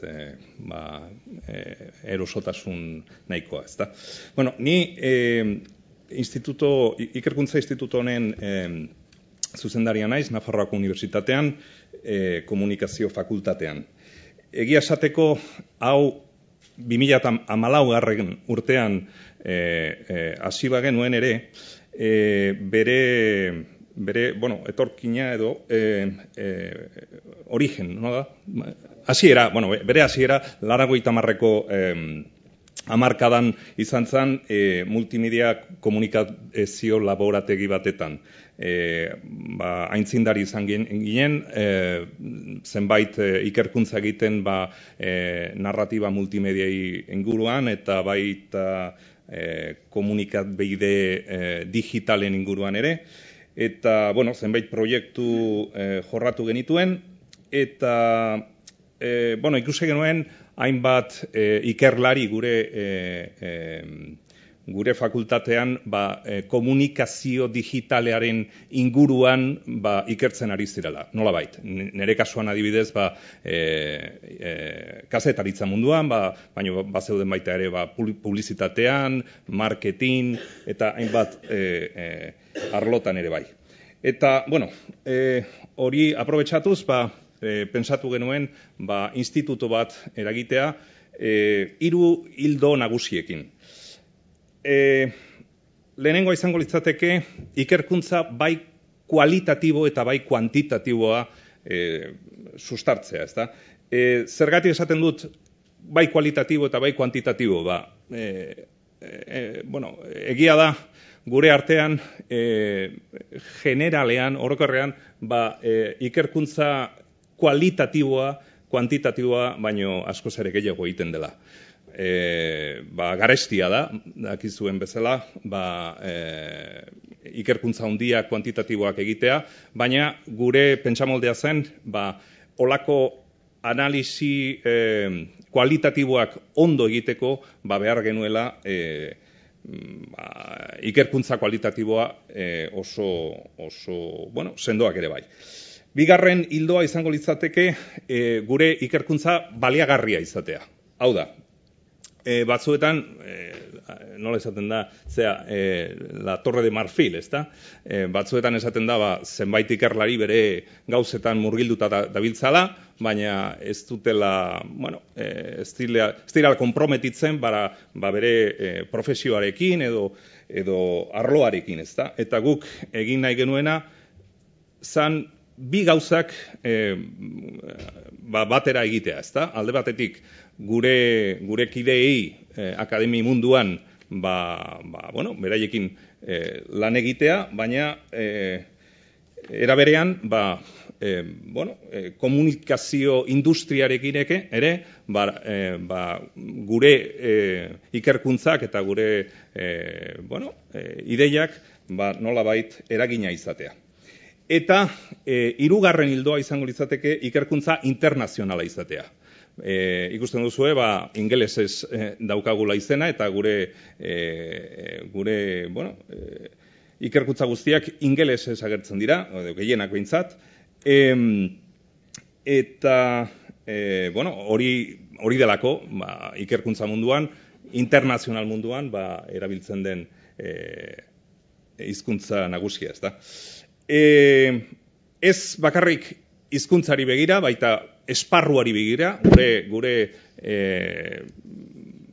ikerkuntzak mundu osoari begiratzen diote, eta horregatik, saiatu gera nolabait, zenbait proiektu internazionaletan parte hartzen. Eta internazionaltasun horrek daukan beste eragin bat izango litzateke ikerlari gonbidatuak. Guk, ireki dugu gure gure institutua atzerriko zenbait ikerlariak etortzeko eta bai Espainiatik eta beste herrialdetik ere bai, etortzen dira hainbat ikerlari orain dela, 3 urtez hasi ginenetik, ezta? Bueno, eta gaur egia esateko egon oso garrantzitsua da guretzako, ikusten duzutenez, hemen digitalnewsreport.es 2016. Bueno, hori da gaur arte. Zeren gaur goizetik goizeko 9:00 ezkero azaldu dugu aurtengo txosten nagusia, ezta? Eta oraindik ezin izan dugu gure web orrialdea berritu, baino gaur Madrilen eta Nova Yorken eta Vienan batera, 3 kapital horietan egingo dugu aurkezpen bat. Proiektu honek Oxfordeko unibertsitatearekin batera egiten dugu, ez Oxford Internet Institutuarekin, baizik eta Reuters Institutuarekin, badakizue hori kazetaritza munduan murgilduta dagola, eta horiekin batera guk egiten dugu Espainia mailako analisia, eta beraiek publikatzen dute txosten mundiala, eta Espainiaren analisia guk egiten ditugu, aurten 2000 enkesta baino gehiago egin ditugu Espainia mailan, eta ikerkuntza guztiak 70.000 inkesta baino gehiago baditu barrenean, pentsatzazue zein den horren dimensioa. Hori da kuantitatiboa, ezta? Eta, horregatik, nolabait, gaur ezin izango dut mintegi honetan bukararaino gelditu, ze goizean Iruñetik etorri naiz, eta hau bukatu ondoren hegazkin bat hartu beharko dut Madrilera joateko eta arratsaldean hau aurkezteko. Besterik ez, mila esker. Eskerrik asko. Orain bai, Kepa, zure txanda.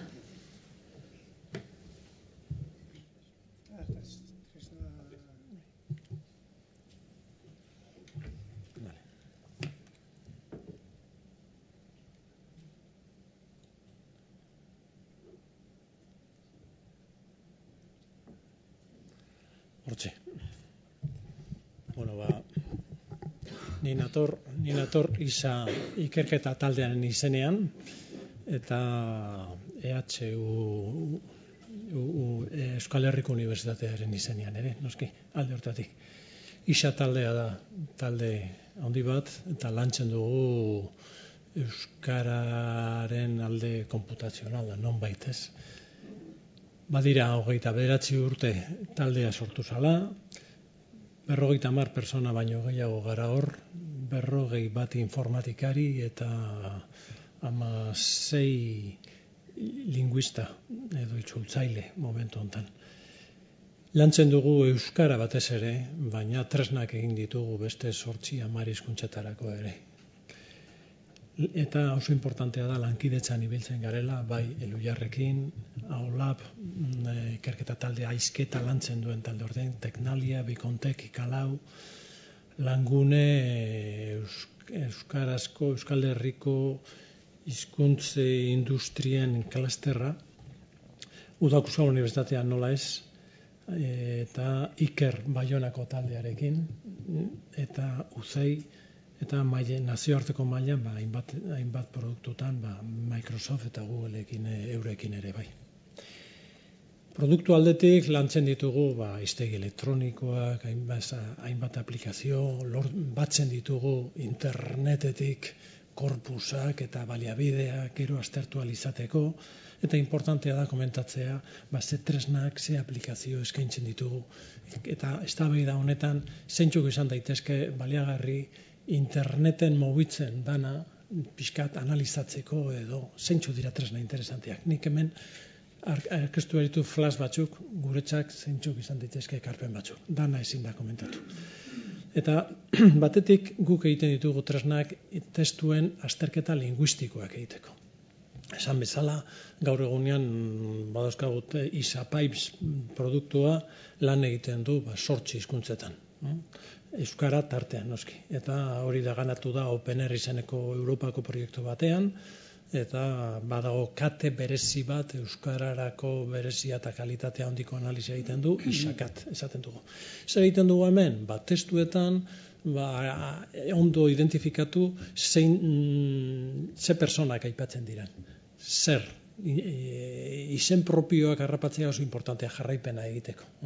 Persona bakoitza, instituzio bakoitza zer egiten duen, non eta abar horretarako gure tresnak interesantea dira. Beste tresna interesante bat, aplikazio mota honetarako da, testuen polaritatea aztertzea. Testua orokorrean zer da, positibo edo negatiboan, nola hitz egiten da. Hori aztertzen dugu, ikusten dugu testuko hitzak ia zeintzu diren aldekoak eta kontrakoak. Desastrea saltzen bada, edo onuragarria saltzen bada, hortik pista ateatzen dugu, automatikoki ateatzeko. Adibide bat, orain dela 3 urteko kongresu batean, ikusten da Twitterrekin jendeak zelako mezuak bidaltzen dituen. Kongresu horretan azaltzen den artikulu bakoitzari buruz zenbat tweet egon diren, eta horietakoak zenbat izan dira positibo, zenbat negatibo. Beti ez dugu asmatzen, teknologia hau ez da perfektua, baina laguntzen dizu. Gero gainbegiratzen baduzu eskuz, hor atera dezakezu lana askoz lehenago. Tresna lagungarria. Eta hau gaur egunean da produktu bat behagunea. Lanean dabil eta erabil daiteke. Beste gauza bat. Europako beste proiektu batean, Newsreader proiektuan aztertu zen enpresa bati buruz egon daitezken prentsako hainbat artikulu. Eta testu horretako eventuak gero automatikoki kokatuta olako denbora lerro batean.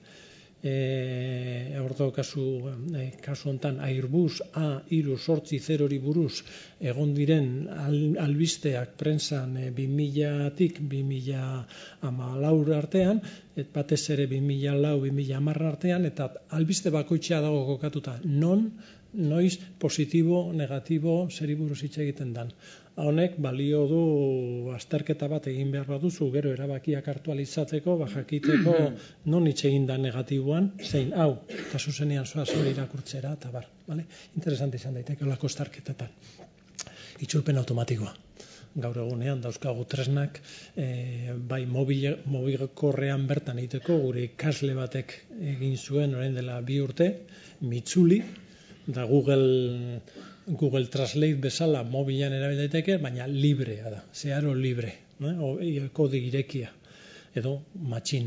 Matxin ere da kode librea, euskararako badaude beste sistema batzuk eta beste hizkuntzetarako zer esanik ez, baina guk matxin hau erabiltzen dugu da kode irekia da, edo nor zuzendu, aberastu dezake eta integratu beste aplikazioetan. Gero beste alde batetik, egin ditugu maratoiak eta aplikazioak interneten edukiak sortzeko, tartean Wikipedian. Orain dela 3 urte, 4 urte egin genuen proiektu oso polit bat, non kolaborazioan lankidetzan sortu ziren 100 artikulu berri Wikipediari buruz, Wikipedian informatikari buruz, eta gainera, horko itzulpenak eta eskuz egin ziren zuzenketa kontuan hartuta gure itzultzailea hobetu genuen 110 edo kalitate aldetik.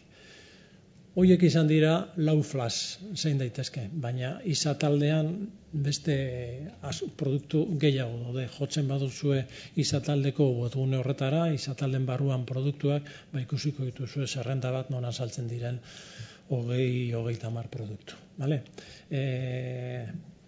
Danak interesantea dira. Gero izataldean ere, ikuspegi honetarako web eta bar, daukagu konpromisoa jendea prestatzeko. Eta ematen dugu asignatura bat informatika graduan. Gradu ondoko bat itzulpen gintza eta teknologia, eurekin batera euskaraz eta online. Masterrak egiten ditugu ere, hasi ginen 2001an jendea prestatzen, produktu horietako asko bertan ikasitako ikasleek egin dituzte. Bueno, eta momentu honetan ematen dugu master bat hizkuntzalarientzat eta informatikarientzat, euskaraz ere ematen dugu, gainera ingelesez ematen dugu, Europa mailako zerbait, konpromisoa, formazioa, apostua egiten dugu, hau gai importantea da, eta landu behar da. Lan egiten dugu ere langune barruan Euskal Herriko hizkuntza industrian elkartea. Diru asko mobitzen dira, enpresa asko mobitzen dira hortan, batzutan ez da visualizatzen behar beste, baina oso importantea da, langunek bere atatzen artean hori dauka, hau gizarteratzeko. Bukatzeko pixkat esatea, labur bilduz, guk ISA taldean alkarrekin lan egiten dugu informatikariok eta hizkuntzalariok, itzultzaileak eta ikusten dugu ingurune digital gaiari ekiteko esparru hori zabaldu behar dela. Lankidetza izan behar da, zabalago sartu behar dira historialariak, kazetariak, soziologoak, psikologoak, abokatuak eta bar. Hemen ez, baina Europako beste herrialde batzuetan eta Amerikako estatu batuetan lankidetza hauek oso naturalki egiten dira. Eta foruak badaude komunitateak hori lantzeko. Gurean ez dugu ingo, eta UEUk izan daiteke oso egokia hori bideratzeko. Segatik karta hona dauzkalako. UEUk orain dela lehengo hilebetean ikergasten ikusten da, ze arrobi dagoen hortik, gai hau tratatu zen, eta modu interesantean, gero UEUk kontrolatzen ditu 20 sail diferente, jakintza lor diferenteak, eta UEUk iden sarea oparoa da, eta jendea normalean jarrera oso erikitzailea da, beraz, haupa UEU, haupa online ereiki behar dan unibertsitate hori, pauso geldoak, baina sendoak, motibatu egin behar da gehiago, eta horrekin batera hau egin daiteke oso alor interesantea. Eskerrik asko, Kepa. Zuena hautik jasotakoarekin garbi dago ingurune digitala ari garenean, eta igual espero baino gehiago ari garela ere gizarte zientziez, ezta? Ari garela generoaz, ari garela arteaz, dantzaz, euskara aipatu duzue ikusentzunezkoa, kazetaritza, hizkuntza teknologiak, itzulpenak, hau da, gizartea eta ingurune digitala ezin direla banatu, ez? Eta elkarrekin eraiki behar dela guztia. Elkarrekin da udako ikastaro hauen leloa, eta galdegin nahi nizueke jarraian elkarrekin ari garen ingurune digitalaren ikerketak egiten Euskal Herrian, ala bakoitza ari den bere aldetik.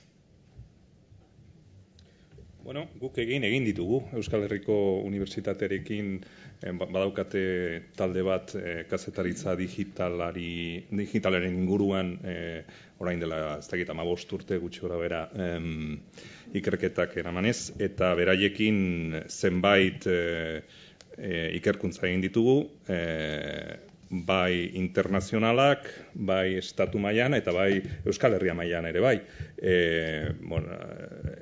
Inkertu ditugun zeintzu diran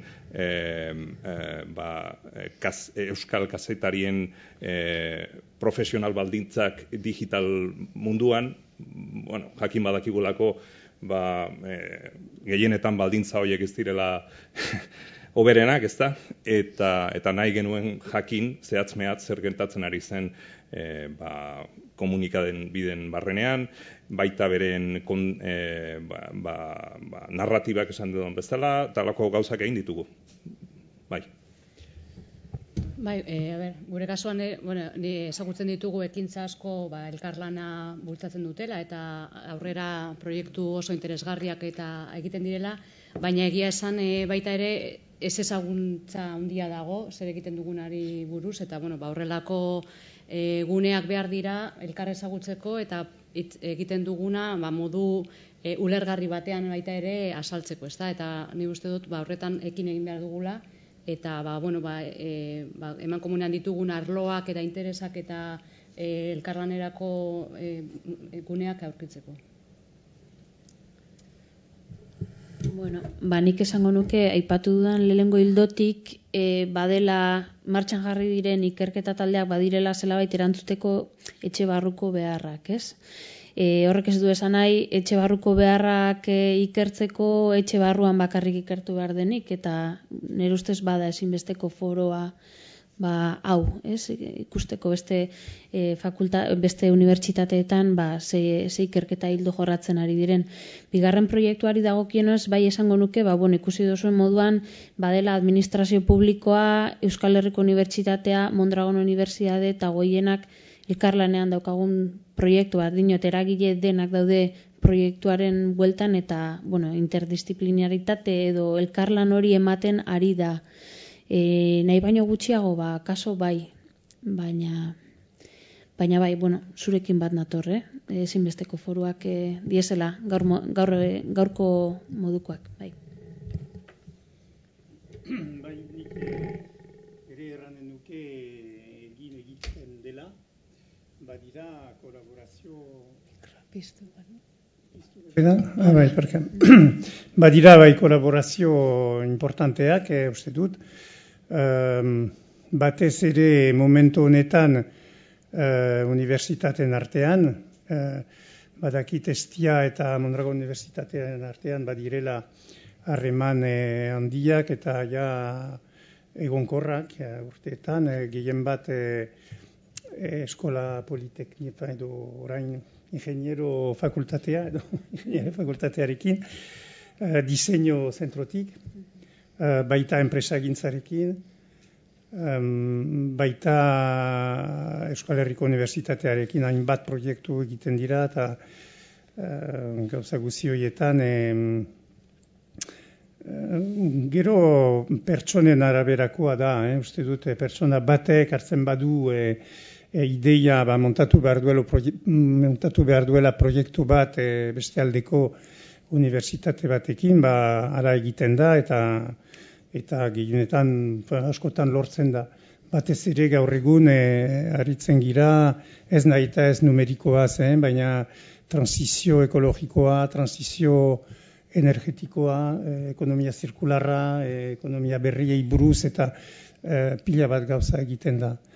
Gero nik dudan ideia ere da ez genuke bakarrik proiektuak egin behar unibertsitateekin, baizik eta beste agente batzuekin, beste erakunde batzuekin eta enpresekin batez ere, baita elkarte, baita kultura mailan ere badira pila bat gauzak egiteko, eta nik beti atzamaten dut nahiko unibertsitate zentrismo bat badela, unibertsitateak lan egiten du unibertsitariekin, ikerlariak lan egiten dute ikerlariekin, eta apur bat nola baiteko endogenismo larrigi badela ne ustez hor.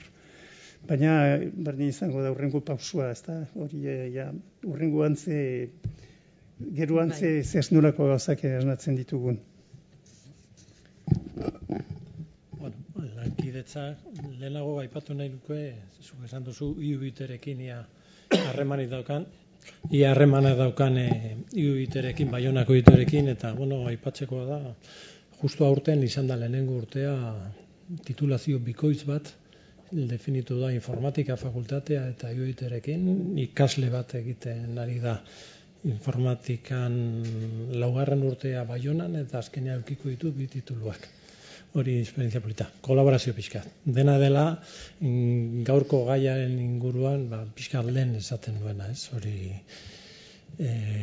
kolaborazio behar dela, eta ueuk eraman dezake euskararen hildotik batez ere baldin bada, nire ustez ueuk da posizio ona daukala hori egiteko. Aipatu dut ere, hizkuntza teknologia lantzeko lehenengo ikastaro, master moduko ikastaro antolatu genuen 2001-an, 2002an, eta hemen dauden unibertsitate guztiak bildu genituen hor, eta posible izan zan hori, lankidetza hori egin zalako unibertsitateen artean, eta uren izenean egin zan, eta ia hori posiblea dan errepikatzea dauzkagun ekarpen guztiak.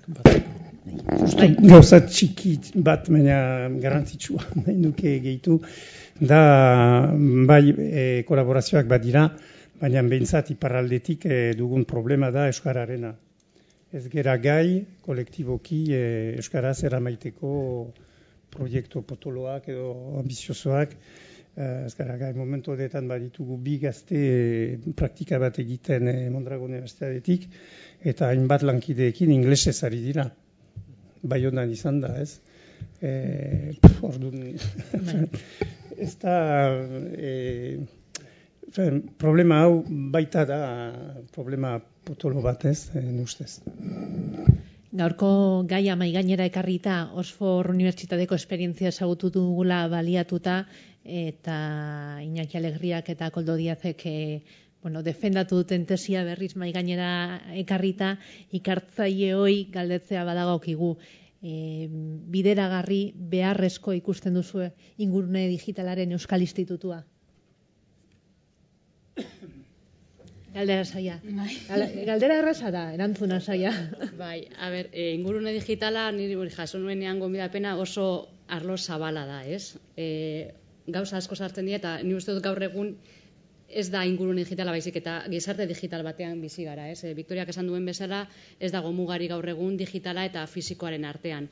Orduan, ni uste dut interesgarria eta beharrezkoa litzatekeela, baina fokoa nun jarri hor dago eztabaida. Hori azpimarratu Victoriak, ez da hori zen hurrengo galdera, Victoriak aipatu dituen erronketan bat fokoa nun jarri zen, ez da? Eta fokoa jartzerako orduan preste hongo ginateke, ez? Ikartzaileak preste hongo lirateke orain arte egindakoa alde batera utzi edo bere ikerketez gain beste bati leku egiteko, hau da denboraren zati bat beste herri erronka horiei erantzuteko, ez? Gauza berriak sortuko lirateke hor. Bai, hori beharrak zeintzuk diren aztertu identifikatu beharko lirateke, lehentasun bat emanez, eta gero bakoitza bere esperientziatik, bere proiektuetatik zer ekarpen egin liteke proiektu komun horretara, ez? Eta ni uste dut hor asko ikertzaile asko egongo lirateke beraien ekarpenak egiteko prest.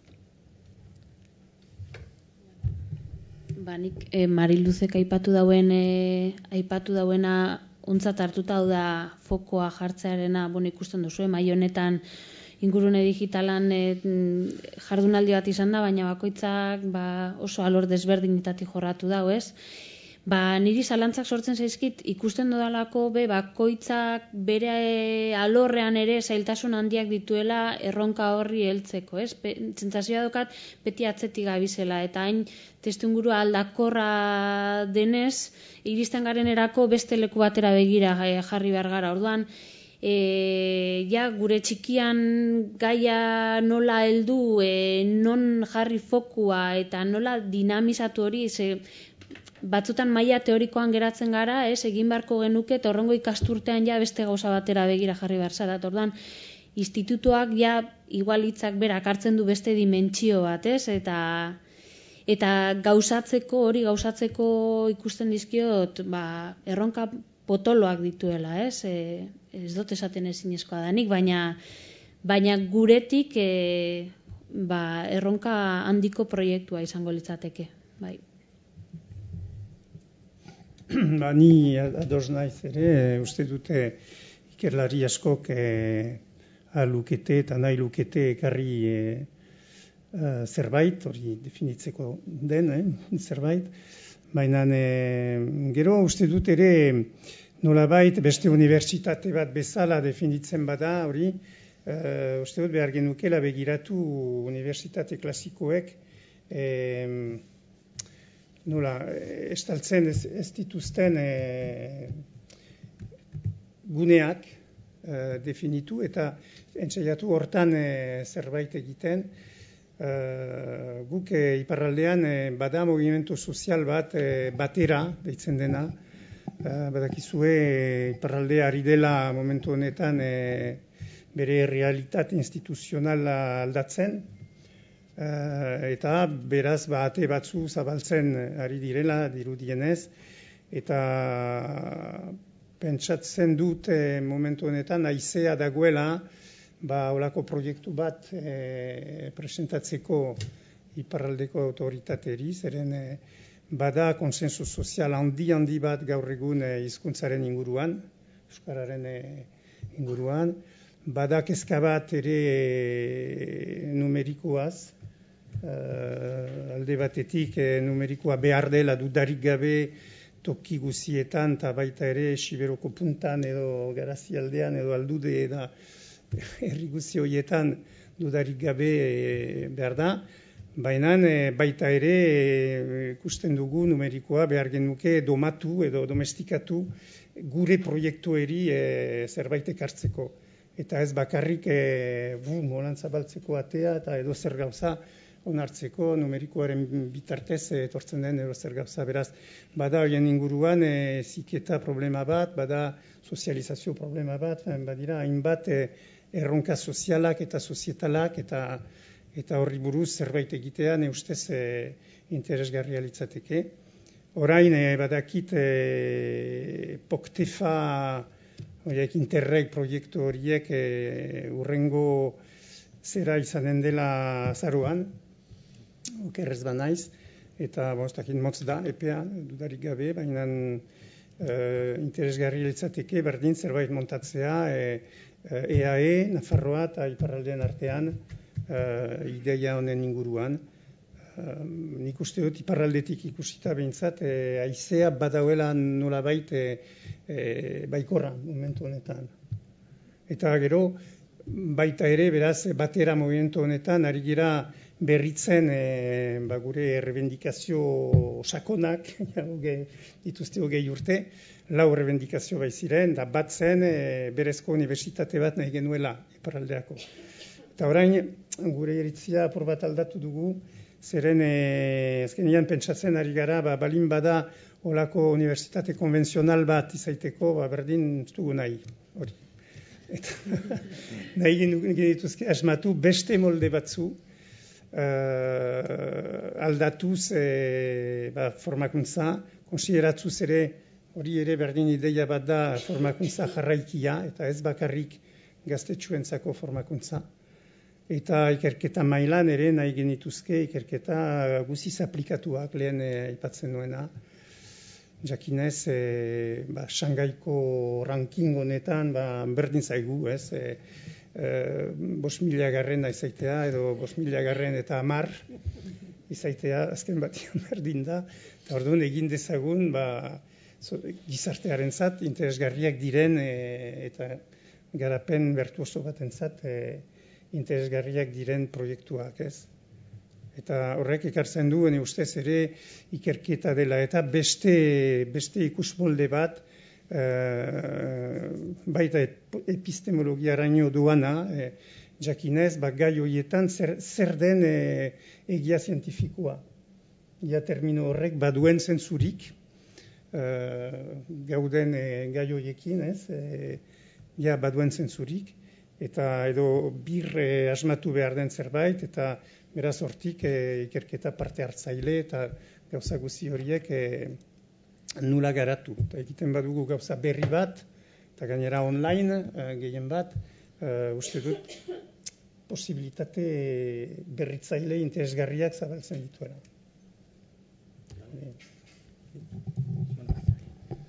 Nik ideia labur bat honi jarraituta, nire pentsamoldetik, ez dakit ongi ulertu dudan zein zen planteamendua, baino nire ikusmoldetik aniztasuna aberastasuna da.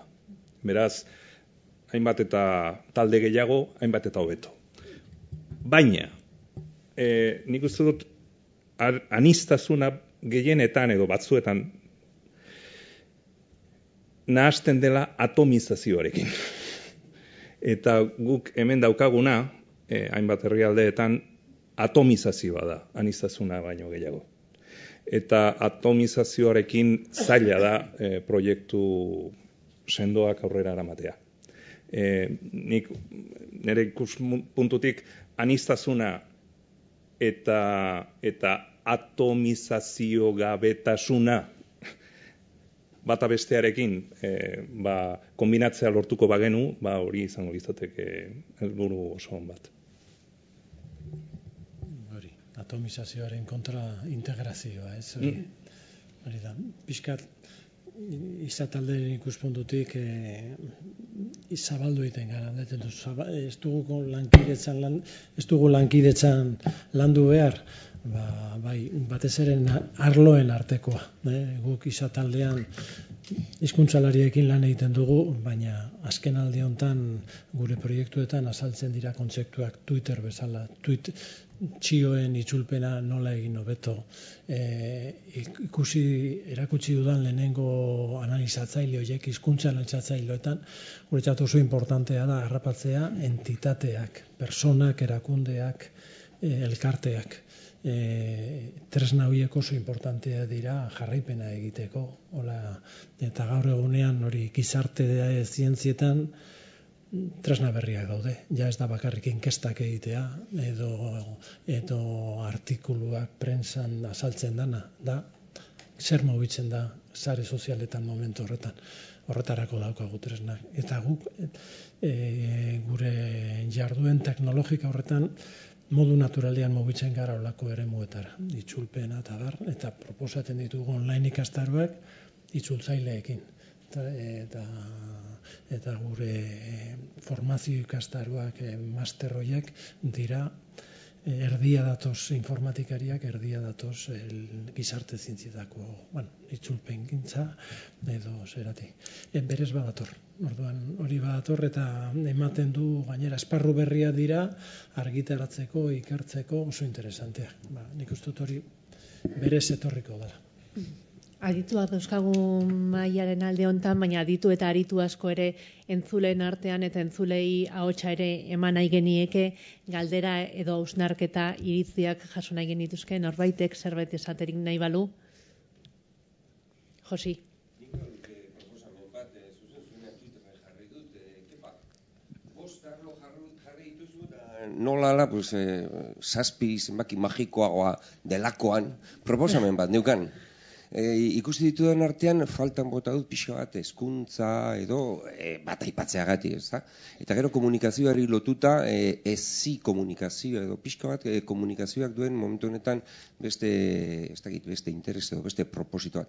Ez dakit, bi gehiago jartzeagatik, nola ikusten duzu? Astu zait puntu jartzea. Beretan esan enumerazio itxia, esan zabaldu behar dela, gizarte zientzietara orokorrean. Hori argi eta garbi. Besterik? Osatzeko Keparen iruditzen zait, Kepak zuki ezarri dituzu hainbat disiplina, disiplina arteko zerak egiteko, eta hor ez dituzu ipini punto. Baina beste bi ikusiko nituzke nahita eskuak, bata da etnologia, eta bestia zientzia kognitiboak. Nola baita. Ez besterik. Damutuko zara 3 puntuak ez jartzea, zeker ba. 3 karaktere ziren. Iñaki.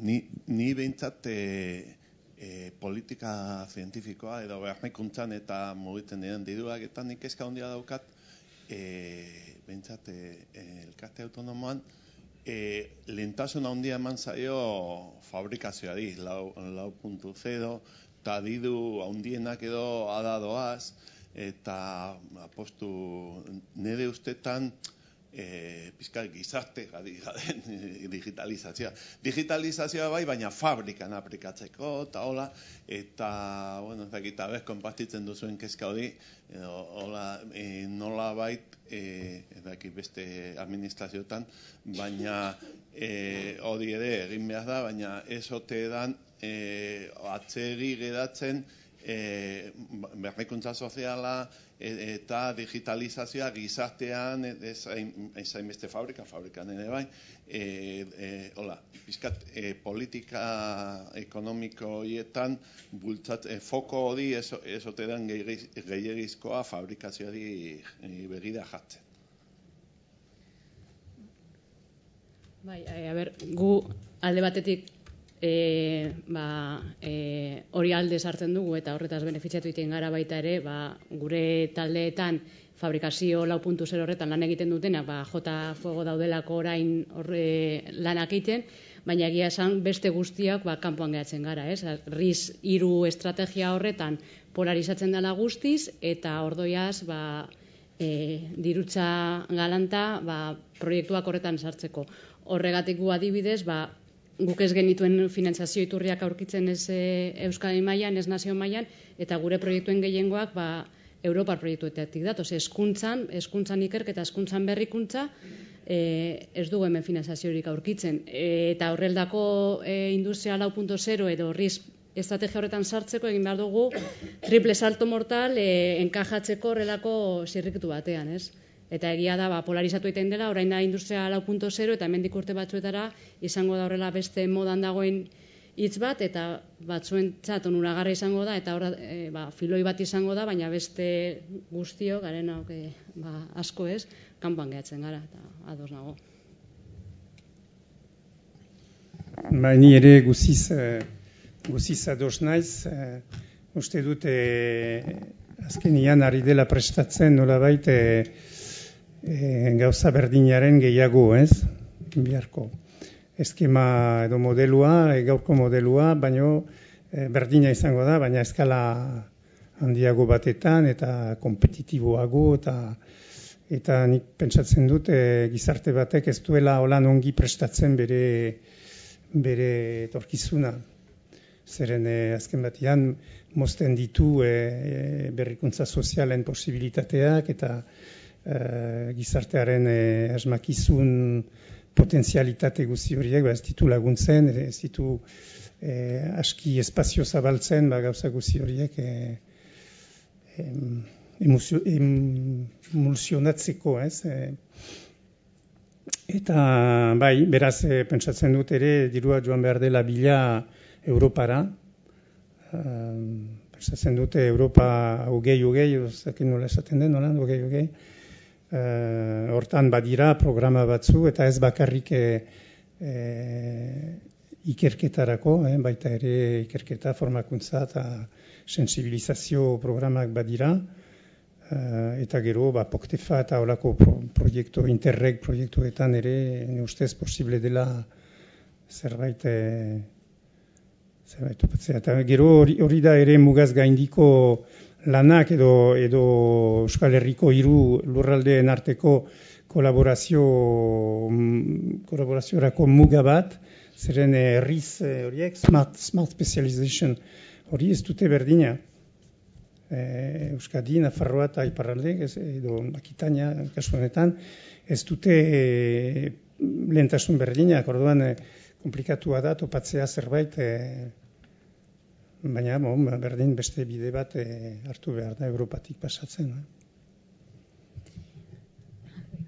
Ez nik agian ez dut zuzenean erantzungo, ez dakit esaten proportzioan gehiago, gutxiago ikusten da Industria 4.0aren olatua ez badatorrela, eta oin dana da Industria 4.0 ez, baina bai ikusten dut kulturta sormen industrien testuinguru horretan, fenomeno hori ere Europan asko sustatzen ari dela, eta fenomeno hori badatorrela, oso implikatuta ikusten ditut Bizkaiko Foru Aldundia, Gipuzkoako Foru Aldundia, Eusko Jaurlaritza, alor hori diruz laguntzen, aztertzen sektore hori nola aldugun birformulatu, Euskal Autonomia Erkidegoan, zeuk aipatu duzun lurraldetasun ere morretan, gehiago dutxiago ez dakit esaten, baina badakit hor interesgune bat ere badagoela, existitzen dela.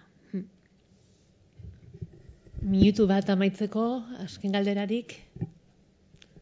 Besterik ez bada eta amaitzeko eskatuko nizuke eta hitz bakar batean erantzuteko gainera galdera bati, zein dira gaur egun Euskal Herrian ingurune digitalaren ikerketaren erronkak, edo erronka bat hitz batean erantzuteko. Hasi zuek. Ez aldetik. Neri zuzenean etorri zait pertsonen ongizatea. Badala erronka bat. Pertsonen ongizatea. Barkatu bai. teknologia digitala azken finean personak dira. Personak.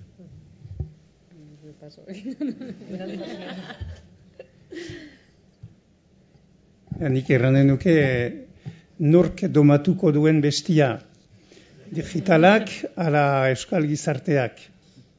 Domatu ez da berdin hitz egokia, baina da bukle bat bada, ikusi behar da bukle bat bien artean, eta ja gizarteak indarraski duen, nula bait bere autuak eta baita ere jokuan sartzeko.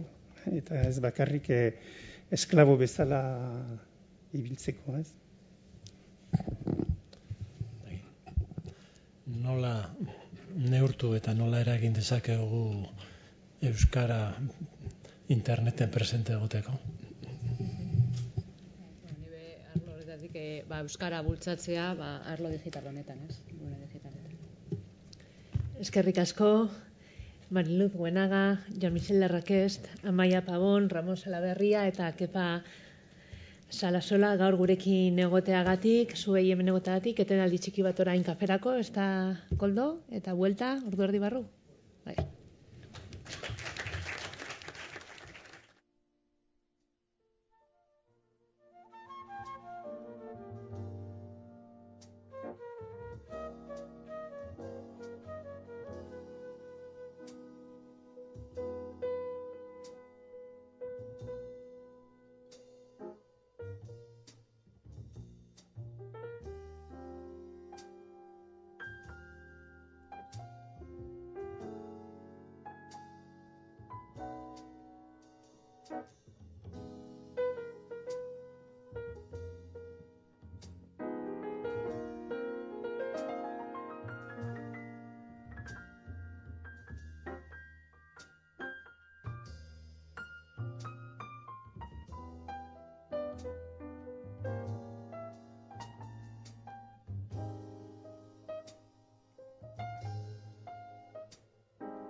I get along without you very well. Of course I do. Except when soft rains fall and drip from leaves, then I recall the thrill of being sheltered in your arms. Of course I do. But I get along without you very well.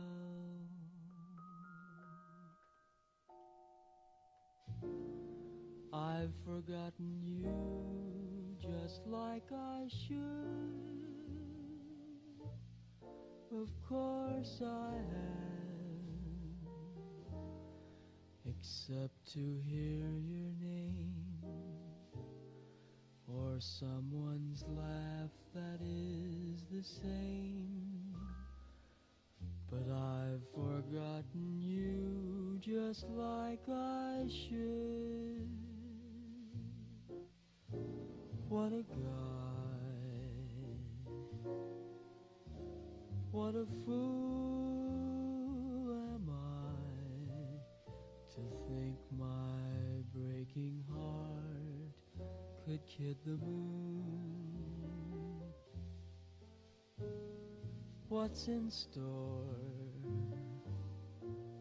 Should I phone once more? No, it's best that I stick to my tune. I get along without you very well.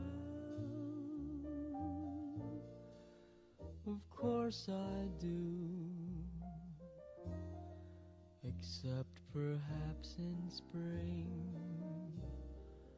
But I should never think of spring,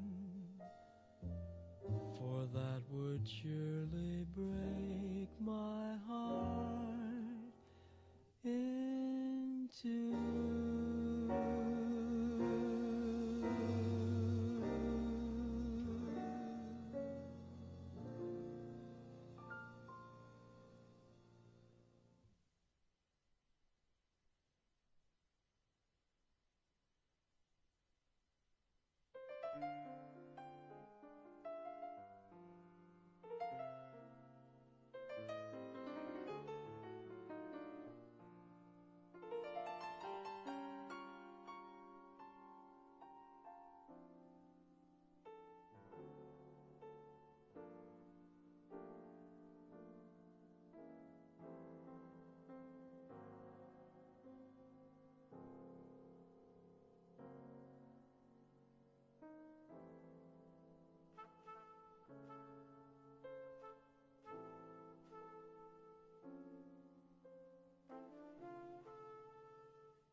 I dim all the lights and I sink in my chair. The smoke from my cigarette climbs through the air. The walls of my room fade away in the blue, and I'm deep in a dream of you. The smoke builds a stairway for you to descend. You come to my arms, may this bliss never end. Awake or asleep, every memory I keep when I'm deep in a dream of you. Then from the ceiling, soft music comes stealing. We glide in the lover's refrain. You're so appealing that I'm soon revealing my love for you over again. My cigarette burns me, I wake with a start. My hand isn't hurt, but there's pain in my heart. But we'll love anew just as we used to do when I'm deep in a dream of you.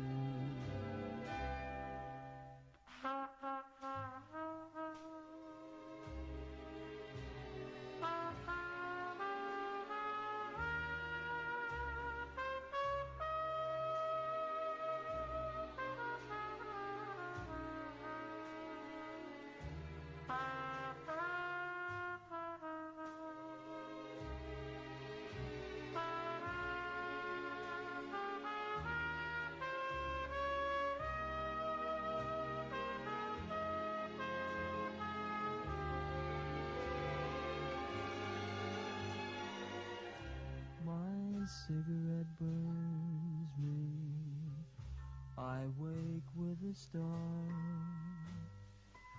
My hand isn't hurt, but there's pain in my heart. But we'll love anew just as we used to do when I'm deep in a dream of you.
girl here, and she's almost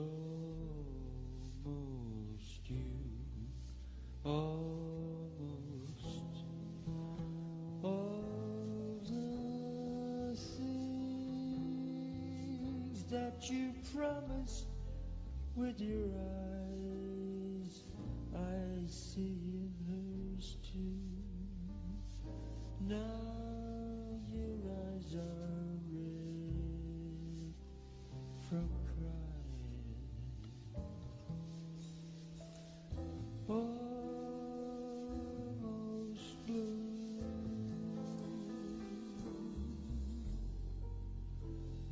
Flirting with this disaster became me. It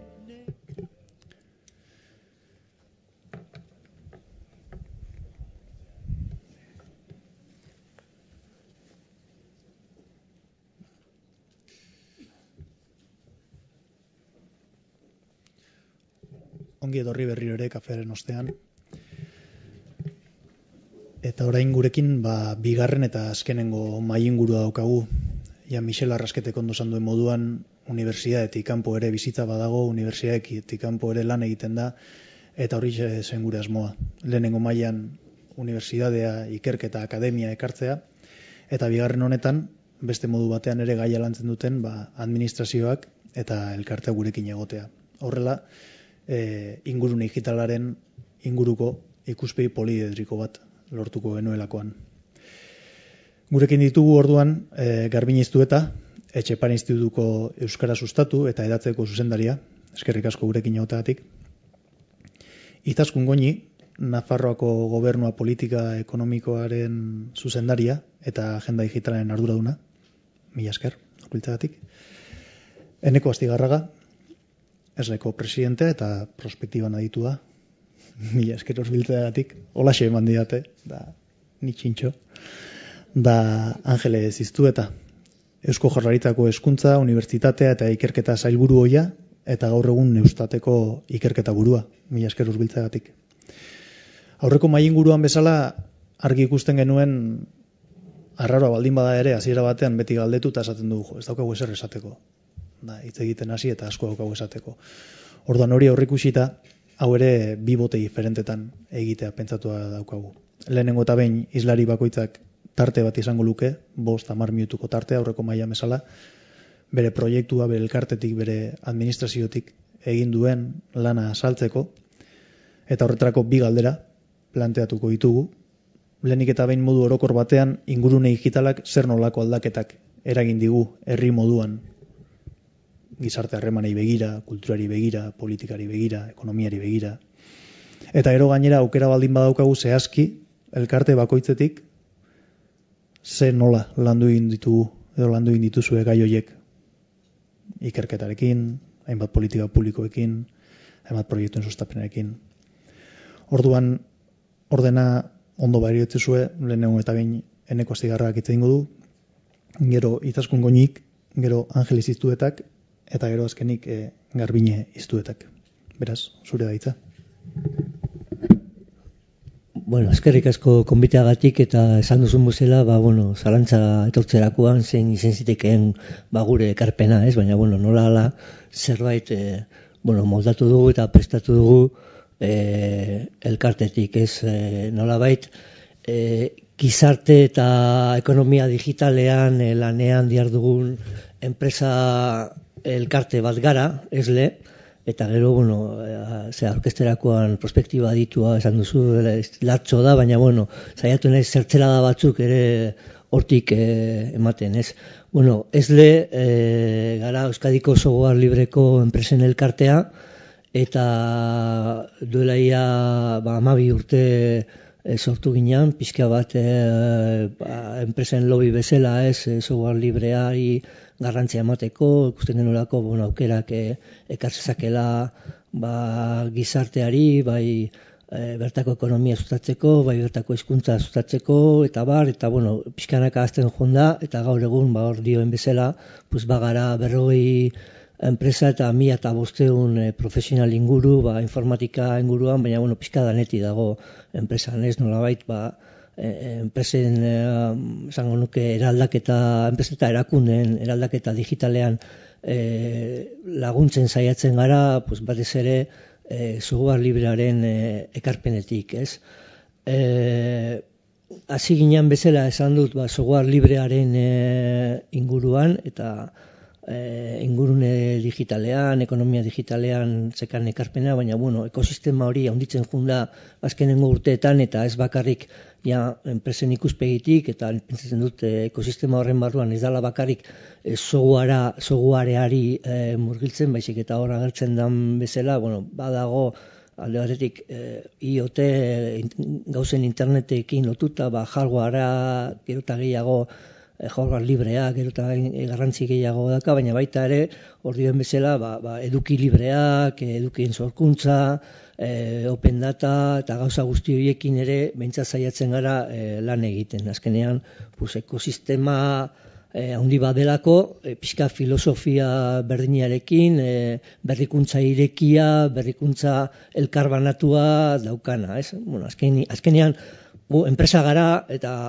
azken finean tekin ekonomikoa ere ateratzea bada, baina pixka filosofia eraldatzaile horrekin, usten dugu bentsat bagarela enpresa multzo bat gazteak, baginan gazteak, oindala 10 urte, 15 urte, sortu ginenean, behar bada ni nabil presidente moduan, sarrena naizelako, eta teknologiaz gutxien dakidana, eta gehiago korbata jazten dut, eta hitz egiten dut, eta horan ipintzen daute, baina orokorrean enpresen perfila da, jende gaztea, universitatik aterata, eta perfil teknologoak, gehien bat, aunque eduki irekiekin eta badagoela beste perfil bat.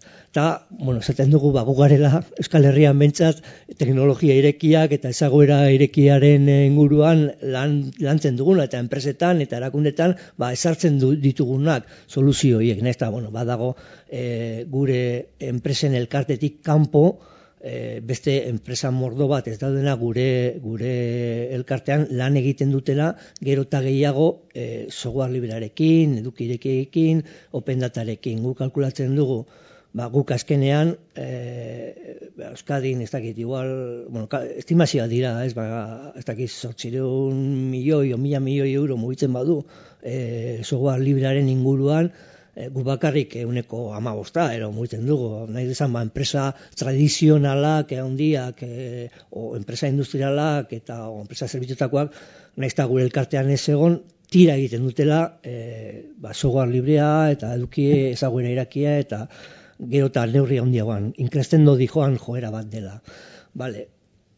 Hori esan da, gu konturatzen gara, deitzen digutenean, eta gehien bat enpresaren ikuspegitik egingo duen dela enkarpena, ez? Gero eta garrantziagoa gehiago duela enpresa guztietan moldatzea ingurune digital berrietara, ez? Eraldaketa digitala hori egitea enpresen barruan, dakala faktore asko, pertsonen aipatu da asko, aurreko mailan eta segun ez da garrantzitsua o teknologia bezain garrantzitsua eta horretan ere saiatzen gara lan egiten, ez?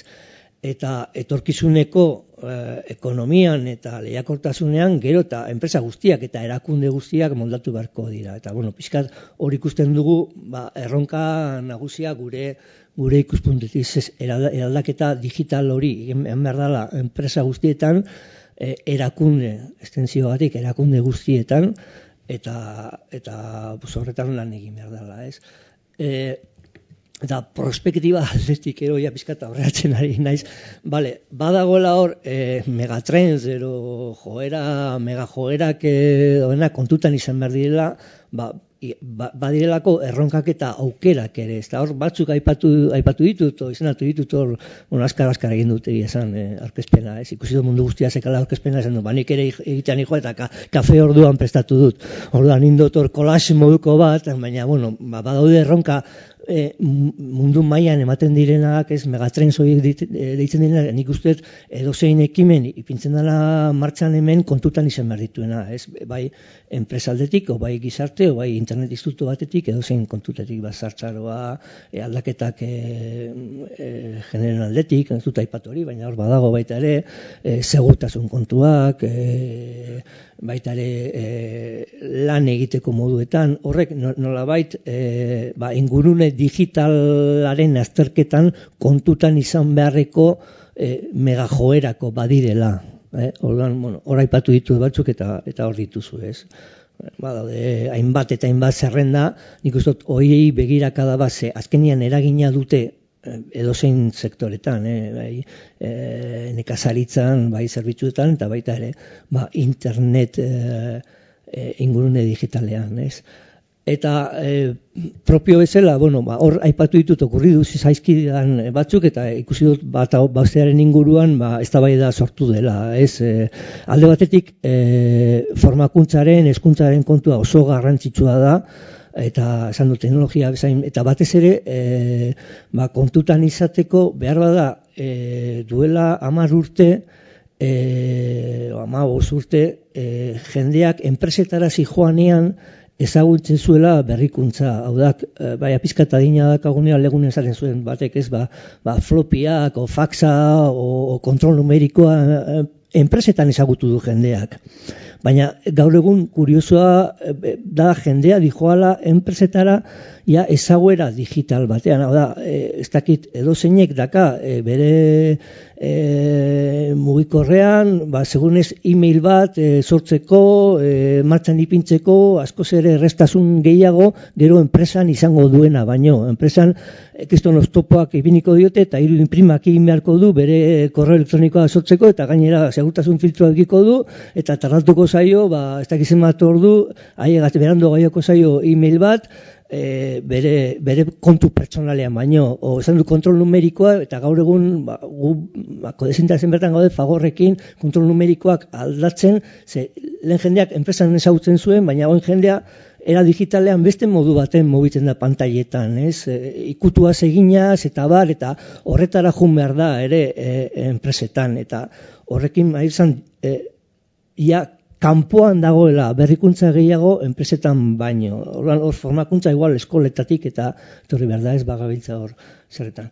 Berezitasun aukera bezala aipatzen duen hizkuntzarena logikoa, eta igual zerbait berezia o propio baldin bako, eta aipatu da hemen Langune eta halako ekimenan, igual hizkuntza aniztasunaren kudeaketan igual zerbait erakutsi dezakegu munduari, munduan zerbait erakutsi dezakegu.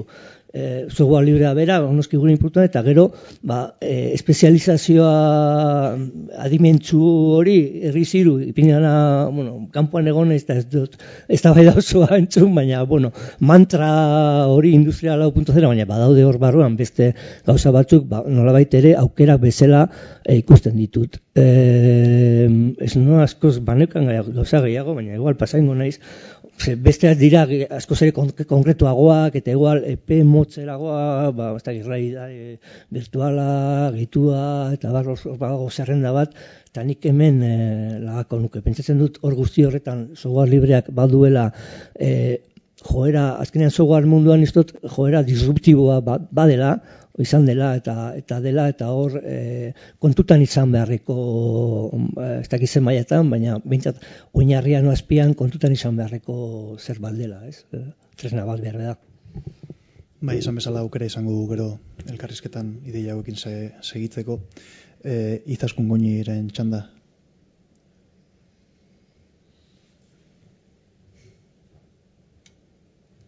Bueno, egun on, eta mila esker konbidatzeagatik.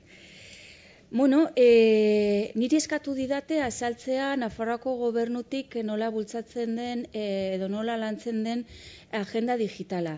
Eta justo orain hasi baino lehen galdetu didate ia zer den agenda digitala. Beraz, badaezpada ere azalduko dut. Agenda digitala oso labur-labur da Europar Batasunak programa bati jarri zion izena. Europako herrialdeak digitalizatzeko ezarri zuen eta onartu zuen programa bat helburu batzuekin eta lan ildo batzuekin. Gero estatuek bakoitzak berarena zehaztu behar du eta lurraldeak gauza bera. Orduan, Nafarroaren kasuan, badakizue gaurko gobernua dagoela funtzioetan 2015-etik. Orduan ailegatu ginenean, Nafarroko gobernuak bazuen agenda digital bat, ikusten duzuen hiru hoietan garatzeko. Orduan, ezartzen ditu Europako politika bezala hiru ildo nagusiak, herritarren digitalizazioa, ekonomia eta administrazioa. Baina, Nafarroako plana ezun helburu zehatzik ezartzen. Orduan, gure gobernuak ikusi du, ez da gure gustokoa, batez ere oso gehiegi hitz egiten duelako Espainia mailari buruz eta gutxi Nafarroari buruz, eta gainera hori gure gobernuan eta batez ere gure departamentuan, garapen ekonomikoaren departamentuan beti ibiltzen gara gauzak neurtzen, helburuak jartzen eta gero hori jarraitzen, ez? Orduan, utzi genuen albo batera. Eta aldi berean, ikusi genuen, bai gure departamentuan eta bai bestean presidentzan non dagoen telekomunikazioen zuzendaritza, arazo nagusia genuela Nafarroan azpiegiturekin. Orduan, erabilera, internet eta tresna digitalen erabilera bultzatzeko behar genula gobernu bezala lehenbizi ziurtatzea azpiegitura bat dagoela. Eta zertarako, zerbitzu publikoak emateko, osasuneko zentruak noski konexioa izateko, eskolak, adintxoei atentzioa emateko, gero ekonomia sustatzeko, ze ikusiko dugu orai, Nafarroan despopulazio prozesu handi bat bizitzen ari gara, eta orduan Iruña eta Tutera ez diren eremu guztietan biztanleak mantentzeko, ziurtatu behar da nolabait badirela tresnak jendea hor lan egiteko eta bizitzeko ere, naiz eta ez lan egin bizitzeko ere behar dire gutxieneko zerbitzu batzuk. Eta azkenik, aipatzen nuena, herritarren bizi kalitatearentzat, edozein motako zerbitzua izateko, finanziaroak, denbora pasa, behar dena, gutxieneko kalitate batekin bizitzeko. Orduan, hau da dugun egoera. Ikusi ezazue Nafarroako mapa. Urdinan edo ilunan agertzen dire zonaldeak, dire erdialdean Iruñaldea, eta hegoaldeko partea hori da Ebro ibaiaren bailarak. Bederatzireun 58 herritik, 883, hau da, 183 ez dute azken belaunaldiko banda zabalaren konexiorik. Biztanleen 126. Hau da, despopulazio prozesu bat bizitzen ari gara, baina oraindik biztanleriaren laurden bat bizi da gainontzeko bailara horietan guztietan. Beraz, gure lentasuna da azpiegitura hori ziurtatzea. Eta Koldok badaki ongi zer den Nafarroako mutur batean bizitzea, araztian kontatu diana. Bueno, orduan, azpiegitura lurralde osoan zabaltzeko banatu dugu lana gobernuaren barnean. Zerbitzu publikoak bermatzeko telekomunikazioen zuzendaritza nagusiak hartu du ardura. Industria mailan politika ekonomikoaren zuzendaritzak. Hau da, eramateko enpresa dauden tokietan konexioa. Erran bar dut, agian ez duzue jakinen, Nafarroa dela oso industriala. Euneko 30%, ekonomiaren euneko 30% dugu industria sektorean. Orduan, badugu sorte ona alde batetik, ze industria hori nahiko sakabanatua dago lurralde osoan. Beraz, orai, lortu bar dugu industria hori mantentzen, jendea jarraitzeko bizitzen toki guztietan. Eta gaur egun noski oso importantea da industria bat edo zein enpresa, naiz eta denbora pasa zerbitzu enpresa izan, behar da konexio bat. Eta azkenik, tokiko administrazioa, departamentuak, eramaten du diru laguntzak udalei emateko ja hiritarren, partikularrei zerbitzua emateko edo gutxienez erresteko ematen zaiela. Bueno, orduan, hori da marko orokorra Nafarroaren gobernuaren kasuan gai honi lotuta, eta ni batez ere lantzen dut digitalizazioa industria 4.0 hori begira. Hori da mantra bat, baina da ere errealitate bat. Orduan, hemen ere hasi gara diagnosi bat eginez, egin genuen pasaden urtean, eta lehenbiziko erronka ikusi dugu dela enpresa lagunei jakinaraztea edo sensibilizatzea gai honen garrantziaz. Hau, ja, egin dugu hainbat jardunaldi, hitzaldi, ekimen asko, bai gobernuak eta bai elkarteak eta giza erakundeak, eta ja, ematen du jendea ulertu duela gai honen garrantzia.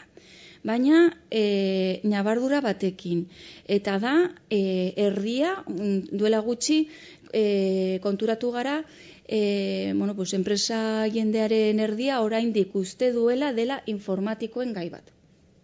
Osea, ez du harrapatu konzeptu bere osotasunean. Ez dakit azaldu barko nuen industria 4.0, baina hori ja da beste hitzaldi bat. Orduan, gero ikusi dugu oso desberdina dela egoera enpresa handietan eta txikietan, gauza askotan bezala, orduan bai handiek Nafarroan bat dire multinazional asko, eta horiek bai daudela robotizatuak, konektatuak, eta 4.0 eta 5.0 eta dena. Txikia eta ertainekin bar dugu lan egin. Hirugarrena noski, plan guztietan bezala, formakuntza, eta azkenik konturatu gara baita ere, ez dugula gauza horiek, tresna horiek edo antolakuntza horiek industria barnean antolatzeko zerbitzu enpresak. Oso enpresa gutxi daukagu, tik sektorean eta nahiko ahulak.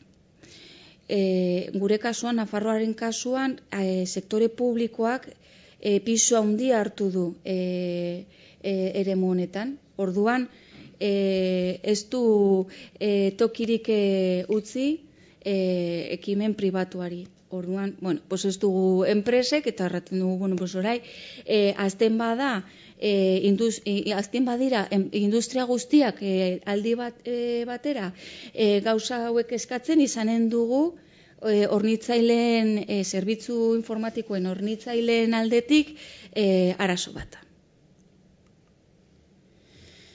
Bueno, eta ez dakit Koldo, nola naizen noan denboraz, igual... Ondo esango dugu, utziko ditugu ideia horiek bestela elkarrizketarako. Bai, baditut datu batzuk hemen, baina, bueno, nik uste dut sarrera moduan aski dela. Mila esker. Bai, eskerrik asko zuri. Angelis Iztuetaren txanda da orain. Eskerrik asko komitapenagatik. Bai, Koldok eta Iñakik deitu zidatenean aurrena esan hemen, nik ontaz zer esan behar dut. Eta, bueno, konbentzitu zidaten etortzeko. Alde batekan orduan, ni aurkeztu nahi Eusko Jaurlaritzako hezkuntza sailburu hoi bezala. Eta gaur egun eustaten nago. Baina horretaz aparte Eusko ikaskuntza nago, eta Eusko ikaskuntzako lehendakari ordetako banaiz, eta Eusko ikaskuntzan daukagun lema da asmoz eta jakitez. Orduan nik hemen gogoa jarriko dut, baina ez dakiz zertan jo dakidan gai honetaz. Saiatuko naiz, bintzat dauzkaten esperientziak zuekin konpartitzen. Gaiaren izenburu hartu nuenean, da, ikerketa digitalen institutua. Hori, ulertzen nuen. Baina horrek, ikerketa digitalen instituto bat eta online, eta euskeraz. Orduan, nik horrei lotuta 3 ideia jartzen ditut. Bat, ikerkuntzaz ari gara, irakaskuntzaz ari gara, eta divulgazioaz ari gara, eta euskeraz. Baina guzti hori gaine, norentzat eta zertarako. Eta horretan pentsatzen dudanean, pentsatzen dut batez ere, giza zientzietaz ari garela. Zeren eta ni matematikakoa naiz, baina matematika inguru digitalean eta online, eta hola Murtzian ere berdin egiten da. Murtzian edo Toledon. Baina giza zientziak tokian tokiko gaiai lotutako ikerketak izaten dira. Orduan, lotzen dut giza zientzien ingurura. Eta aurrena pentsatzen hasi nintzen, UEU. Hemen gazte asko ikusten dut, baina nire garaiko mordoska bat ere badago. Eta nik uste UEU aurrena nola sortu zen. Labur egingo dut, porque nire bizipena direlako, ez da. Sortu zen 92an eta nun iparralden. Iparraldea ez dugu ezagutzen, baina gauz berritzaile edo proiektu berritzaile asko sortzen dira iparralden. Orduan, UEUren astapena iparralden izan zen, eta gero nora etorri izan Iruñara, Larraonara. Hainbeste ezagutzen ez dugun beste lurraldeara, ezta? Eta urte askotan, egonta Larraonan. Eta nolakoa zen garai harretako UEU, bazan unibertsitateen sare bat, nodo bat. Kontuan izan behar dugu urte haietan Euskal Unibertsitatea rebindikatzen genuela, baina ikasten genuela Espainian zehar hainbat unibertsitateetan. Eta hemengoak izanik ere, biltzen ginen, biltzeko toki bat zen Larraona eta UEU. Urtean zehar, korreo postales komunikatzen ginen, eramaten genituen gaiak Larraonara izaten ziren betiko gaiak, baino berritzaileak, fizika balimazan, zan astronomia, bersolaritza. Ziren, unibertsitate tradizionaleko gaiak, baino beste ikuspuntu batekin. Eta han, nik azpimarratuko nuke, adin guztitako personak egoten ginela, gaztetxoak, 18-20 urtekoak, eta baita 65 ere, eta lurralde guztitekoak. Eta konpartitzen gendun hori, unibertsitate gune hori. Orduan, hori, UEUren sorrera hori, nik uste, ni behintzat ez dut astutzen. Urtea pasala, Euskal Unibertsitatea UEU EHU sortu zen, ez guk errebendikatzen genuen unibertsitateura, unibertsitatea sortu zen, eta geroztikan ere sortu zen Mondragon Unibertsitatea. Oso berria da Mondragon Unibertsitatea ere, 97koa. Eta nik esan behar dut ere bai, gure hezkuntzan o administrazioan egotea tokatu zitzaidanean, garai harretan UEUrentzat lortu genuela zuzeneko finanziazio bat. Baina ez proiektua eskean etorri zirelako, baizik eta handi pasean itzalako. Eta nik uste gauza askotan batek hainbat gauza bizi izan dituenean, geho dagoen tokian, alduen gehiera egiten du harren alde. Hori izan zen 2001. Horrek eman zion nola ere egonkortasun txiki bat ueuri. Gari hartan Xabier Isasi izango zen segurazko zuzendaria. Eta baita ere, nik esan nahi dudana da, urte haietan, eta 2001-2005 urtea dira, Osforreko institutua sortu zeneko garaietan ari gara, orduako bazegoen ja uok, eta guk ere pensatu genuen antzeko uok batetan, eta ari gara urte haietaz. Eta unibertsitate sistemaren legea egin genuenean, pensatu genuen zirrikitu batetan, legalki, ze irtenbide izan zezaken euskal uok batek, ez? Baina pasa dira urte asko. Osea, pasa dira 2004an ari gara eta gaude 2017an. Baina hainbat gauza oraindik ere berdin egoera berdintsutan gaude. Unibertsitate legean gauz bat izan genuen argi, parte hartu genduen guztiok, sistema. Pensatzen genduen unibertsitatean sistema landu behar genduela. Eta sistema horretan UEU zegoen, EHU zegoen, gure unibertsitate publiko haundia, zegoen sortu berria zen Mondragon Unibertsitatea, baita ere dago Deusto, eta sistema eta lege horren barruan kontuan hartzen genituen ere iparraldeko, zein Nafarroako, zein Osforreko, zein Frankfurteko unibertsitateak. Beti ere euskal herriarekin lotura izan zezaketen gaietan. Orduan, sistema zentzu horrek egin behar bali badugu ikerketa online zentro bat, nik uste, sistema kontutan izan beharko genukela. Eta bukatzeko nik izan nahi nukena da, gaur egun sistemaren barruan 7 unibertsitate onak eta indartsua dauzkagu, eta beste alde betikan gure gizartea mundu digitalean sartuta dago, entzuten zintudanean, guk adibidez, 2002an ja gobernuak, Araba, Bizkaia eta Gipuzkoako gobernuak, martxan jarri zuen informazio gizarteko plan handi bat.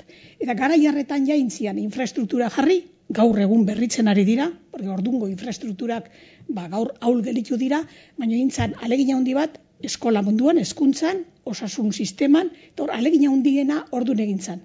Eta baita ere, horren inguruko datu jarraipena egiten da oso zehatz Eustatetikan, kasu honetan Eustatetikan. Orduan, pauso horiek ordun hasi ziren, eta ordun zen bizka bat, garaia ere bai, uok bat sortzeko hemen, euskeraz, eta gizartearen zientzian aurreneko esnatzea izan zen.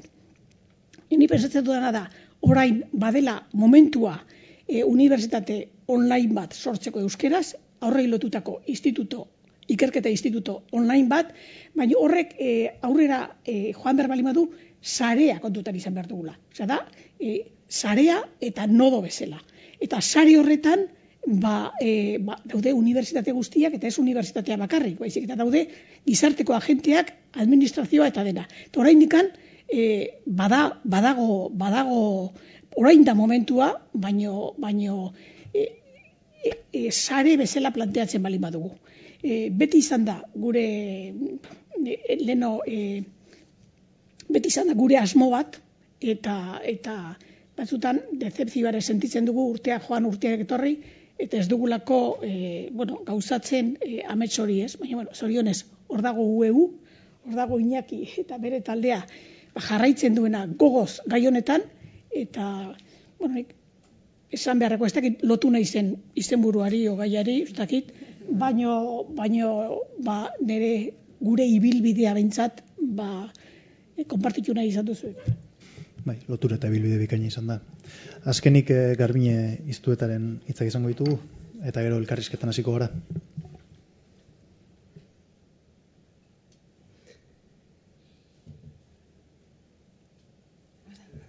Egun on denai, eta lehenik eta behin eskerrik asko, gonbidapenagatik, Angelesen antzera Etxepare Institutuan gonbidapena jaso genunean ez genekin oso ondo gure ekarpena zen izan ziteken.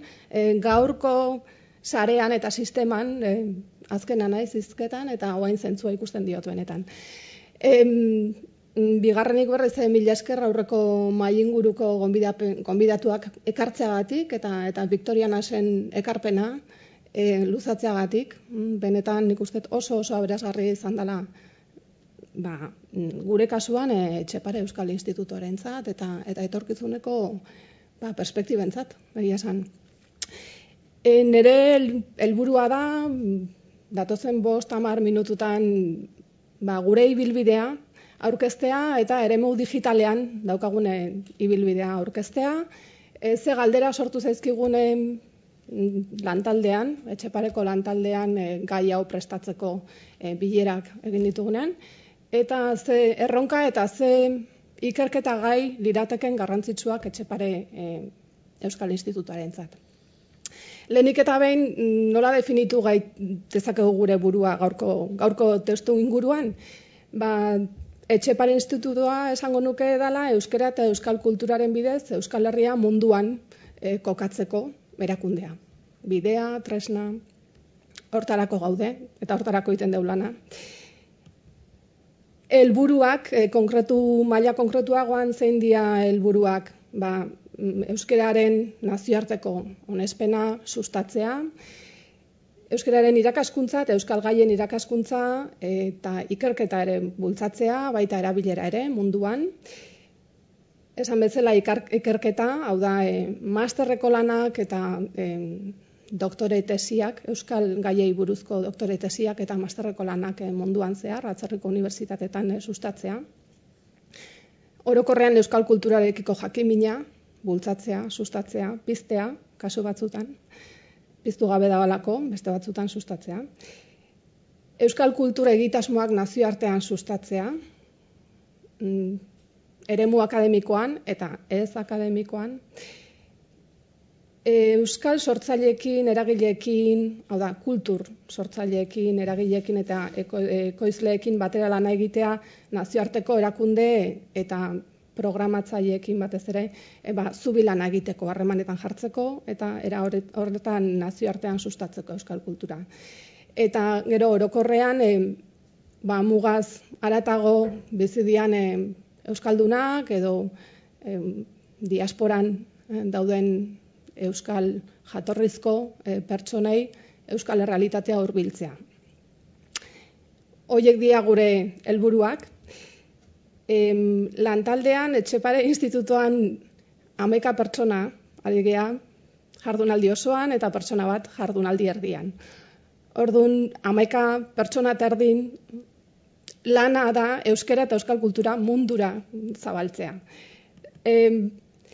Zein da orduan eremu digitalaren papera gure bizitzan? Erabat oinarrizkoa. 2010ean jaiotako erakundea gea. 7 urte, daramatzagu orduan martxan, abian jarri zan behintzat 2010ean, eta hasieratik gure jaiotza eremu digitalarekin batera izan da. Aurreko aurkezpenetan batez ere Victoria Nasek ustete aipatu dula Oxfordeko institutoaren abian jartzeko lehenengo ideia izan zala olako pertzepzioa gizartea eta erakundeak eremu digitalei oraindik hurbiltzeko zaudela. Gure kasuan, gure erakundea erabat eremu digitalean murgilduta jaio zan. Garaiako lazialako eta oladialako eta mugak ere oso presente eta egunerokoak izan ditugulako eta ditugulako. Beraz, muga horiek gainditzeko, muga geografikoak eta baliabideen mugak gainditzeko ezinbesteko tresnak izan ditugu eremu digitaletako tresnak. Bilakaera bat izan dugu. Hasieran eremu digitaletan batez ere ezer lortu nahi genuen. Gure lorpenak, gure ekimenak zabalkunde eman ekintza guzti horiei. Bigarren fase batean gure interesa da harremana bi norabidetakoa izatea.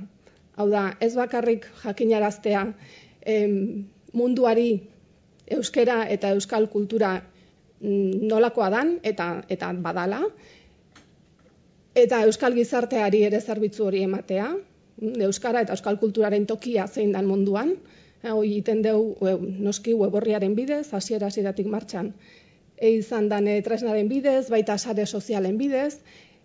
Bigarren fasean, lehenengo helburu hortaz haratago, hau da, zabalkundea emateaz haratago, gure helburua da harremanetan egotea bai munduarekin, eta bai munduan zehar euskararekiko eta euskal kulturarekiko interesa duen edozeinekin, zerbitzua emateko, informazioa emateko, eta baita hemengo gizartearekin harremanetan egon nahi dugu. Orduan, hobekuntza fase hori hortan datza. Harremantzea eta saretzea nola indartu. Hemen dauzkazu zerrendatuta erabiltzen ditugun hainbeste tresna, komunikazioko arduradun terdi daude, hontan lanean aitzen dianeak.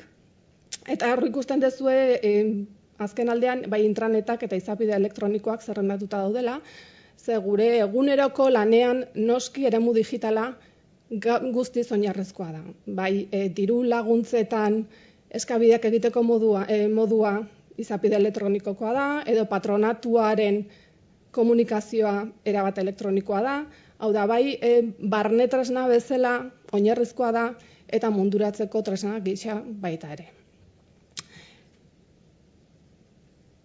Hemen daukazuen adibide bat da, gure weborrian, 2016ko datuak dira, ez dakit nola ikusten den, bai. Gure weborrian nor sartzen den munduan. Ikusten duzu eguneko 70 baino gehiago Espainia barruan daola, sistemak, neurtzeko sistema honek ez du argi uzten Espainia barruan ze tokitatik sartu dian, baino aztertzeko aukera izan dute gure komunikazioko arduradunek eta 170 hontatik 170 EAEko tokiren batetik sartu dira web horrian.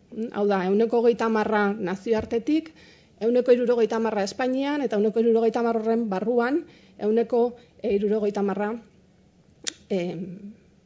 Espainiatik barkatu, uste gaizke esan etela leno. Bueno, gure erronkak orduan zer dira, zer lortu nahi dugu? Etxepare institutoak eremu digitalean erreferente izatea euskara eta euskal kulturaren interesa duen edozeinentzat. Hau da, munduan zehar edozein eremu digitalean sartu eta euskararekiko galdera bat badu, edo interesa badu, edo euskal kulturarekiko edo berari buruzko bilaketa bat egiten duenean, Etxepare institutoa referente izatea eta nodo gisa funtzionatzea. Bideratzeko, gero beste euskal informazio iturrietara. Eta gure fase honetan beste erronka da tresna digitalei etekin handiagoa ateratzea, zertarako hobeto saretzeko, gurekin harremanetan dauden guztiekin hobeto saretzeko eta harreman hori hobetzeko eta egonkortzeko, eta baita ere eraginkorragoan euskera eta euskal kulturari buruzko gaiak irakasteko eta ikertzeko. Hori lirateke gure erronkak eremu digitalei o digitalari dagokionez. Ze ikerketa gai lirateke orduan barkatu guretzat garrantzitsuak. Kontutan hartuta gure funtzio nagusietako bat dala euskera eta euskal kulturaren pertzepzioa munduan indartzea, sustatzea, interesatzen zaigun informazioa bereziki da munduak Euskal Herriari buruz duen irudia, pertzepzioa, eremu digitaleko zein iturritatik osatzen da. Hola jakin dezakegu nola iritsi gaitezken hobeto mundura. Eta gero beste bigarren gai garrantzitsu bat izango litzateke goi mailako eta kalitatezko online formakuntzari buruzko ikerketak, batez ere hizkuntzei dagokienak eta giza zientzietako gaiei dagokienak. Horregatik esaten aurreko mailingurua bereziki guretzat oso interesgarria izan dela, ikusi dugulako badaudela jadanik behintzate puntu batzuei buruz ikerketak eginak, ez? Eta saretze lagon lan hori eta sistematizatze lan hori izango litzake guretzat bereziki interesgarria. Eskerrik asko.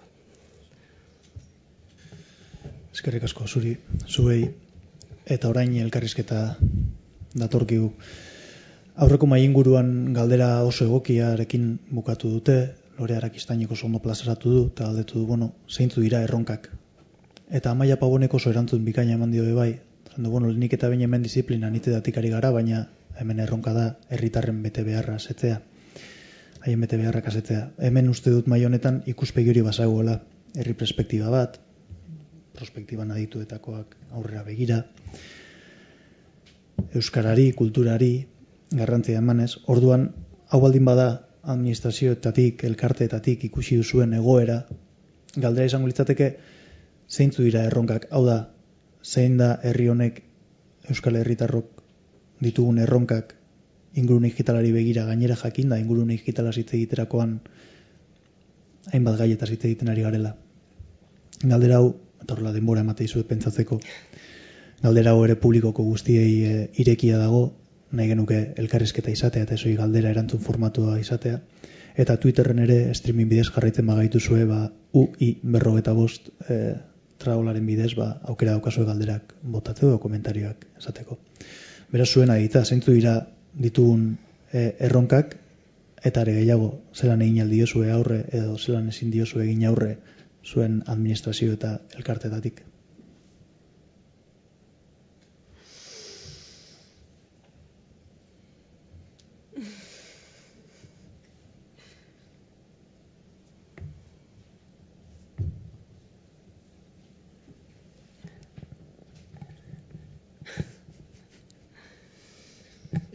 Bueno, nik ustez, Angelek esan du bere ekarpena egokia zen, no ez? Baina nik zut erronka handia zuk aipatu zula, sarean lan egitearena.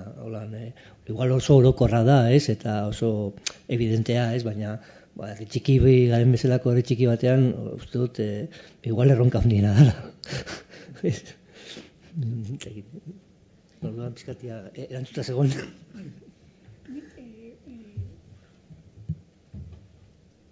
Nik uste, etorkizunean gazteak beti kontutan izan beharko genituzke, o ditugu, ezta? Orduan, nahi keskatzen nahituen gauza bada, euskeraz ari garen ez, euskerari buruz, gazteen sozializazioa euskeraz. Gure momentu honetan gazteak euskera ezagutzen dute. Araban ere erdiak euskalduna dira. Eta ia 80% euskera ulertu ere egiten du. Eta berdin, Araban, Bizkaian, Gipuzkoan, Nafarroan gutxixeo eta Iparraldean gutxixeo. Baina euskera jakitea ez daraikoa. Euskera hizkuntza da sozializaziorako ere balio du. Orduan, nire galdera da. Eremu digital honetan, gazteak nola sozializatzen dira eta euskera hor nola kokatzen dute. Hor, nik uste ikerketarako gai bat baino gehiago badagoela. Horrekin pixka lotuta, guantxe bururatu zaitena, ez? Eta eremu digitalean globalizatuta da eremu digitalean euskal identitateak nola kokatu, ze modutan, edo arriskuan jartzen dan, edo ez, alde horiek ondo aztertzea baita ere, ez?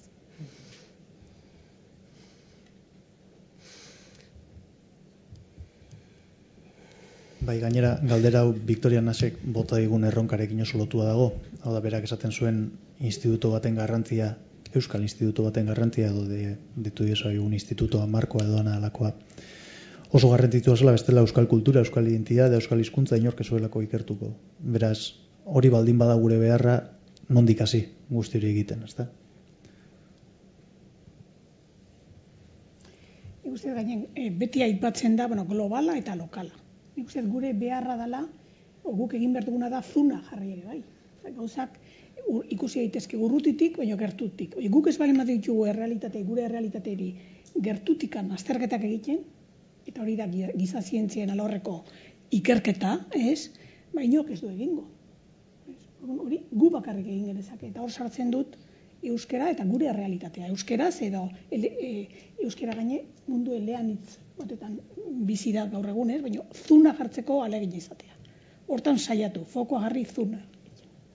Zun esaten dut. Soziologoak eta gizarte zientzietakoak egiten duten zun hori, baina atzera eta aurrera.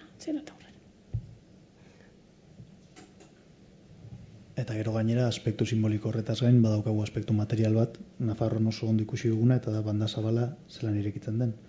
Edo zelan ez dagoen garatua. Beraz horrekin ere zenolako erronkak dituzu eskuartean. Bai, nik uste dut euskal identitatearen ikuspuntutik, tresna hauek edo testu inguru digitala honek ematen digula aukera, mundu zabalean kokatzeko eta dimensio handiagoa hartzeko. Baina erronka zehatzak nik aipatu ditudanak ditugu, lehenbizi digitalizazio hori bermatzeko bardugu azpegiturak bermatu, eta gero, beste gauza bat ikusten dudanik da Euskal Herrian txikia gara, baina badugula baitare ohitura handia elkarlanean aritzeko. Orduan sare hori bultzatzea ez da zaila izan beharko, nik uste dut ez garela askotan ez garela konturatzen zenbaitetan egoten gara eztabaidatzen biltzen. Nik ez dakit beste tokietan hainbertze ekimenak dauden, ni nola tokatzen zaidan parte hartzea askotan hemen iparraldean Jean-Michel joan da, baina eske ikusten gara toki askotan. Orduan Euskal Herriko mailako sare bat osatzea eta bultzatzea orain daudela gainera administrazio guztiak horren alde, ez da hain zaila izan beharko.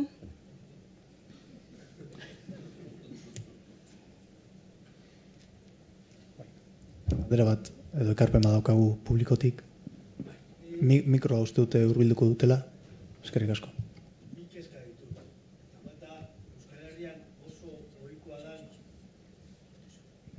Bi kezka. Bat, Euskal Herrian oso ohikoa dan sigla nahasketa, nik txiringitismoa ditzen diot, ez? Eta gaur ezagutu ditugu hemen, bi maingurutan 10 ekimen ezberdin, jadanik saretuta ez daudenak. Hau da, gure azken 30 urteetan, joan gara bakoitzak itsasontzi bat itsasoratzen. Batzu lehorrean geratu dira, itsasoratu gabe ere, beste batzuk itsasoan galduta daude, eta beste batzuk ari dira. Planteatzen ari dira beste itsasontzi txiki bat. Eta gaur ezagutu ditugu 4-5 unibertsitate estamentu ezberdinak, eta gainera txikienak, hau da, unibertsitatea ere ez daenak hartu nahiko luke horren ardura. Orduan, nork bultzatu behar du hori? Hau da, gutariko bakoitzak, zuk 11 esan duzu eta erdi, eta gutxi iruditu, bestea hasi berria banda zabalik gabe, besteak ez da gizer, besteak 15% dira, hau da, nork hartu behar du erronka berri gehitu honen balizko ardura hori, hau da, hori bat, nok tiratu behar du gurditik, ueuk, eta bi, zergatik egun osoan ez du itzegin finantziazioaz. Ez da ipatu ere, gai ekonomiko, hau da, bakit oso ondo, oso solventea garela, oso ondo doakigula ekonomikoki, laguntza asko ditugula kudeatzeko, baina aipatu, ia beste kuota bat eskatuko diguzuen. Pizkat, punteria pizkat apuntatzeko.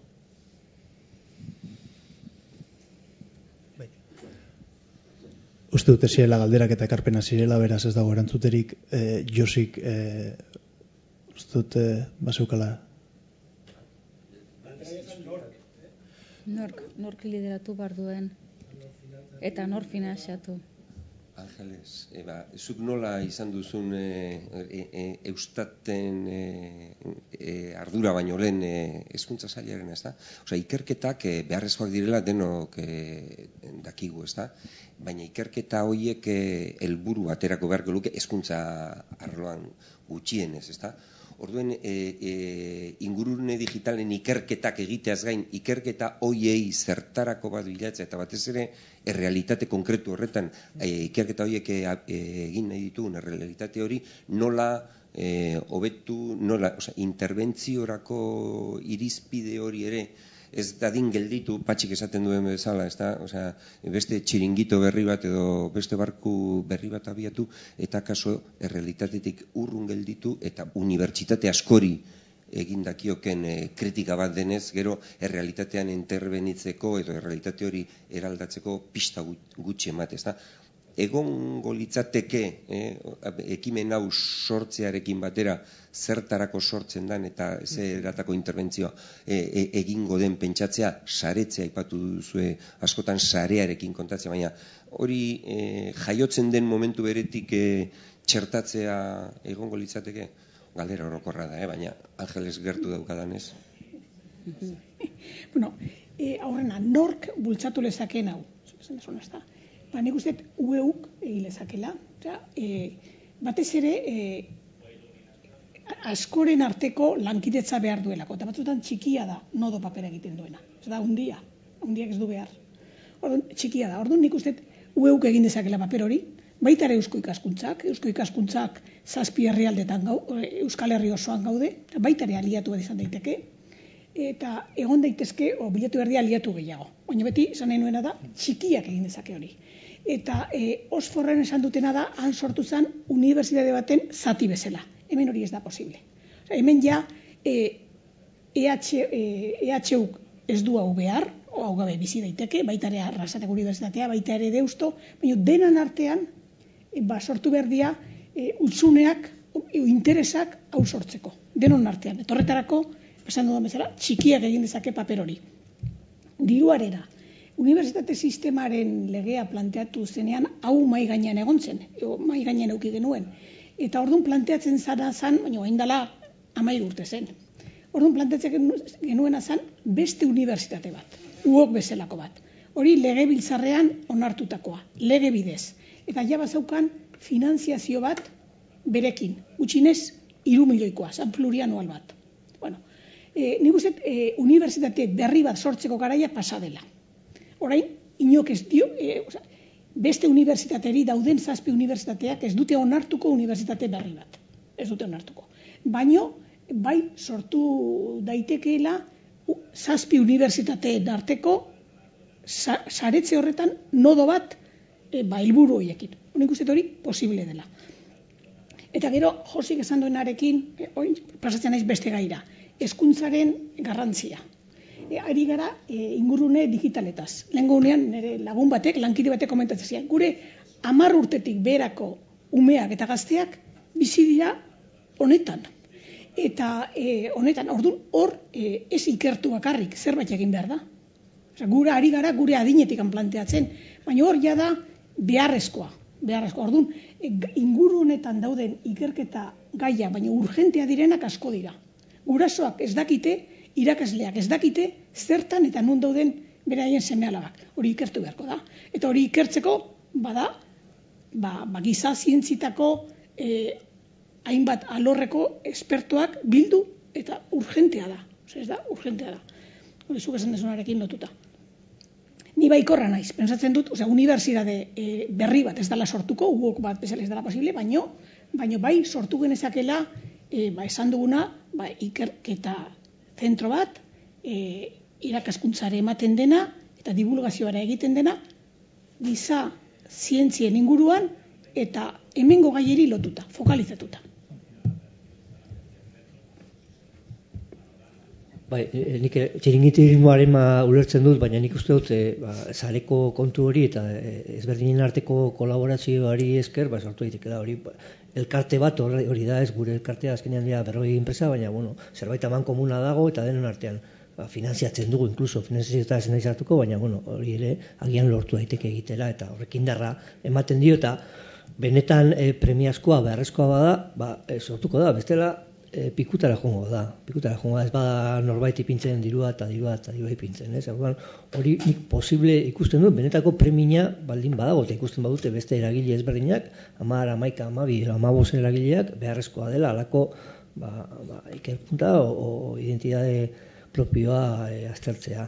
Fokoari buruz, mikrofonoa dudan apasatzen dut, ados nago, aipatu zuena, euskal identitatea eta aztergai pintzea, baina nik uste ere hori zuma o lokalizazioa egitea, baina baita ere munduari begira bilatu barko genukela ere erronka bat. Lehen zakitolan erdi bota dutez, hainbat hizkuntza gutxituak badaukate Euskal Herrian egiten dena eredu bezala, hor baizen dike baita ere mundu mailako proiekzioa izan dezaken arlo bat, erronka bat, bilatu behar dela ere hori, ez dakit kontua da aztertzea, Oxforden aztertzen duten gai berdinak ikuspuntu lokalarekin, agian bai, behar da, eta hemengo lehentasunei eta hemengo kulturari emanez hori lehentasuna, baina baita ere bilatu beharko litzatekela munduan plazaratzeko gai bat ezakitan hizkuntzan kudeaketa, o euskera beraz, aparte.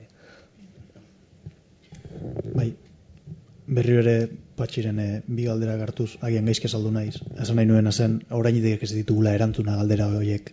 Precisamente guk ere ikusi dugulako zuk aipatzen duzun atomizazio hori, Ramos Alaberriak aipatzen zuen hori, eta guk ikusten dugulako hori danon artean erantzun beharreko dugula, eta gainera, horren gaindi egiten dugula, hemen daukagu edila, hemen daukagu produktua, hemen daukagu honen beharra, eta denon eskura jarri, danok egiteko ateratzea da, nik uste honen gauzari garrantzituena ez. Gero ere nork egiten duen eta gero Twitterren bidez ere galdetu egin dute zeinek gidatu eta ahalbidetuko behar du euskararen eraldaketa digitala, ez da? Xaberi Isasi galdetu du. Eta hori bada galdera, zelan antolatu guzti hori. Eta gero beste galdera hezkuntzarena bainatira zuegik Twitterretik botatzen du nola txertatu digitalidadearen ezagutza oinarrizko hezkuntzan eta ez hori kontsumitzaile bezala, sortzaile bezala baizik ere.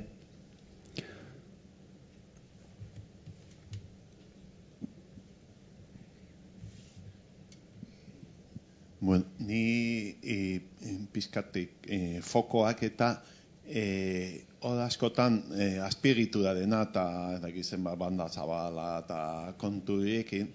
Ni gustatu zaite Jan Michelek bota duna, ez? Hola domestikatu egin behar dela Facebook, Google, tortzen diren uniformidade batean, inglesez, eta hori, eta baina bestaldetik, Nafarrotik planteatu den despoblazioa, eta hola, iten bidea ez da azpiegitu dadik ez jatzea, azpiegitu dadik jatzen ez badezu, jendea badoa, eta hola ez, baina bai kultur txikiak, eta ja ez hain txikiak, gadai batean txikiak, eta arraizkoan daude, eta ni aipatu nahi dut Islandiako kasua ezagutu nunduela 2 urte, eta beraiek munduan zea, kultura defendatzaile moduan, euskalduna baino konsideratuagoak, baina bentaja bat zuten, isla baziren, eta haien hizkuntza bakarra, eta etorri zen lehen ministro izandako bat, eta esan zigun, gu inbertitzen genuen komunikabidetan, inbertitzen genuen argitaletxetan, eta hola, eta oso aberatza zen, jendea oso ikasia, baina gude gazteak, lehen gaztetasunarekin lotuta, oain globalizazioarekin eta internetekin, esadeaia mundu mailakoa da, inglesez oso ondo dakite, danieratik gude hizkuntza ez dago oso goti, eta remanako bain inglesez, eta ikusten dituzten YouTube bitartez, eta orduan ikusten oso importantea dela komunitatearen kontzientzia, azkenean teknologia da, jakintzat emango dugu, eta formazioa, baina ez formazio teknikoa, baizik eta formazioa, hola, lenguan entzun nun hizkuntz politikako teknikari batek, ez? Lagun faltsuak edo, berdintasuna dena, hizkuntza, dena dakigu, eta berdintasunean, eta hori ere, eskolan eta hori, konzeptu horiek lantzea, eta ni teknologitik nator, baina gehienetan saiatzen naiz esan ez, teknologia erreza da, zaila da gainotzeko guztia, eta, hori,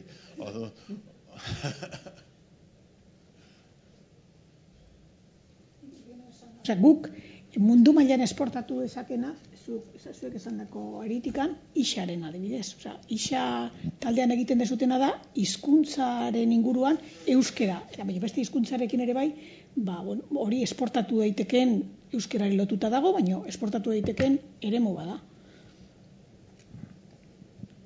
Argi dago, baina esan nahi no. Bai, guardion. Monik Angeles institutak esan duen gauza batek bautzen hau pixkat kezkatuta, ez?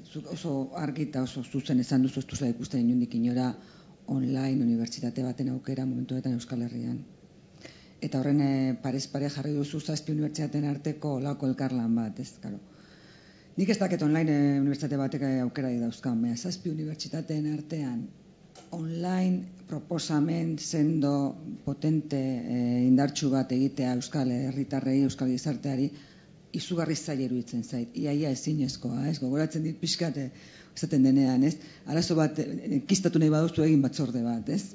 Eta nik uste gaur egun Euskal Herrian gauden unibertsitate bakoitzak badaukagu gure eremua, gure esparrua, gure inertzia, gure interesak, gure zerak, eta 7 ez da 5 artean ere ados jartzea proiektu aman komun polit interesgarri eta Euskal Herrian eragina handikoa izan daitekeen batean, online unibertsitate bat adibidez, oso zaila ikusten dut. Bestalde batetik uste dut badagoela esparru bat, zen dut, UNED hor dago, UNED da transferitu gabeko unibertsitatea, hau da, distantziako irakaskuntzaren eskaria badago, eta gero eta gehiago gongo da, ez? Distantzia lehen zaten dena, orain zen daiteke online esan dezakegu. Hora guztituko ditzei dake, kezkatu nau, uste duztu badauzkazulako irizpideak, olako sendotasunez egiteko bai ezpen hori. Orduan uste duko ditzedake pixkat gehiago argitzea, zegatik ikusten dizkiozun hainbeste zailtasun proiektuari. Eskerrik asko. Lena, unibertsitate legea egintzenean, esan dudan bezala, unibertsitate berri bat egiteko zirrikitu egin genuen. Esan genuen, legebiltzarrean onartutako unibertsitate berri bat izango da, pribatua, eta gero gaine, finanziazio batekin. Hori izan 2003, eta pasadia 13 urte. Nik uste momentu honetan dauden unibertsitate guztiak potenteak dira, bakoitzak bere online alorra dauka, eta ez dela legebiltzarretikan ez da aterako lege bat, unibertsitatetik berri bat sortzeko, inori itzaiolako interesatzen. Oztopo gehiagi jarriko direla, baina bai ikusten dut elkarte bat atera ditekela, GBH daukazuten bezala. GBH da Cantabria, Rioja eta EHU, eta GBH-an badaude graduak, badaude masterrak, hortikan badago irakaskuntza, ez dago ikerkuntza, badago irakaskuntza maila universitarioan. Horretarako posible ikusten dut. Hori, interesatzen zaiolako EHU-ri, oztoperik ez dulako jarriko, baitare Mondragoneri, baitare Deustori, baitare Naparreri, baina, aukeratu behar da ze gai. Egon daitezke dena interesatzen zaizkien guneak. Masa kritikoa behar diren guneak. Eta hor, interesak batuko dira eta lortu daiteke. Posible ikusten dut. Baina unibertsitate berri bat, guk berri bat, ez, porque saiakera asko izan ditugu. Eta bidean gehiena zapustu zaizkigu. Ibili gera horren atzetik. Eta damakizkigu 14 urte. Eta zapustu egiten da, daudelako interesak. Interes fuerteak. EHUk ez du behar beste unibertsitate bat euskeraz. Arrasatek ere ez. Deustok ere ez. Naparroak ere ez. Iparraldek ere ez. Baina elkarte bat, nodo bat, segun ze gai han egiteko bai. Masa kritikoa behar dulako hendikan ere euskerak. Nik, nola ikusten dut. Ez saiakera asko izan ditugu. Eta beti, eta gero zuek esan desunarekin, proiektu honek behar du finanziazio bat.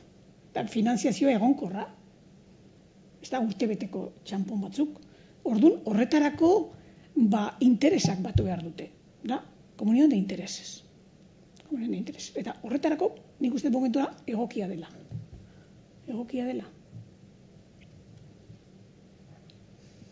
Ez unibertsitate berri bat. Ez dakit, igual dago deskuidetuta, baina nire esperientziatik esaten dut.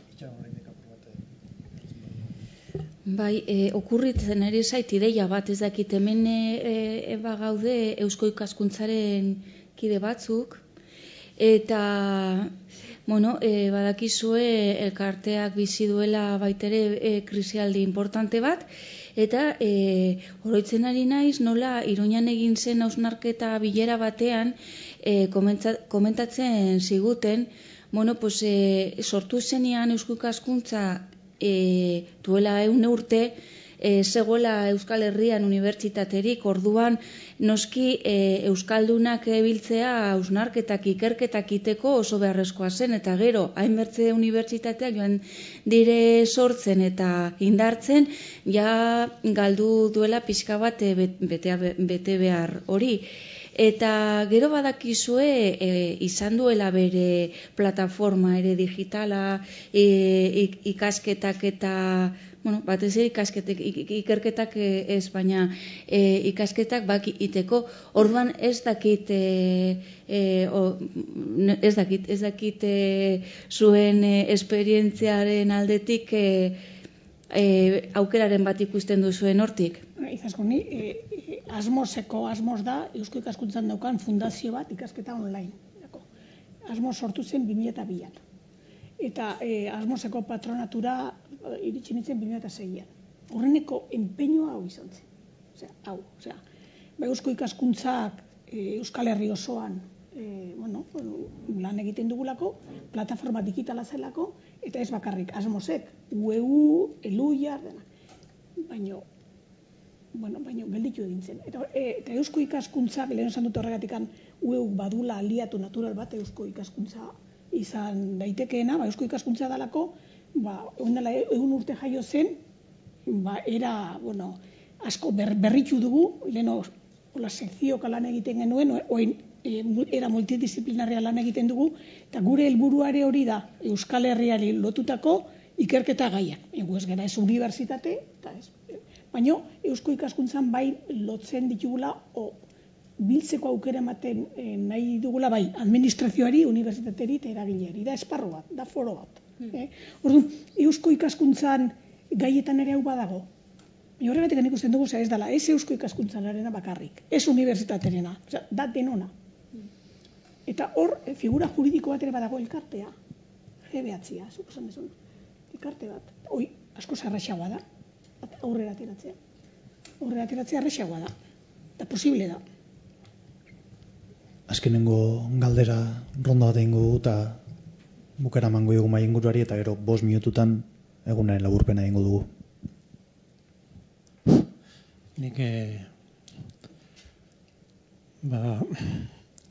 orain dela urtebete egin zanean mainguru hori Donostian Urrutiko Unibertsitateari buruz esan zan oso garbi eta supergarbi ere nik esan nuen hau ahazten da eta berriro esango dugu eta esango dugu orain eta hemendik urtebetera eta bar. Zapustu egiten dira aukera horiek unibertsitateen artean kompetentzia moduan ikusten dalako. Kenduko dizkidate ikasleak. Eta hori da, oinarrizko ezetza esan behar da, erabateko ezetza. Ez online unibertsitate horretan ikaslea oso diferentzia izango da. Ez da izango 18 urteko neska mutila, baizik eta 30 urteko persona beste gauza behin daiteke. Hori behin da berriro esaten da eta ez da hitzen eta instituzioetatik eta unibertsitateetatik ikusten da arrisku potentzial bezala. Ez beste eremu diferente bat lantzekoa da. Baina berdin da, ematen da, esaten da behin da berriro ez da ikusten. Oso importantea da. Euskal Unibertsitateak hemen mai horretan egon garen guztiok eta hori egiten ditugu lanak euskara aurrera joateko, baina muga fuerteak daude oraingo antolaketan eta behar da beste gauza bat. Hemen momentu batean planteatzen da online unibertsitate hori egitea eta ez da Euskal Unibertsitatea da, titulazio bat edo bi eta hor jendea biltzea. Eta jendeak ez du ikusten hori, da pixka penagarria. Ez dakit etorkizun handiri daukagun benetan.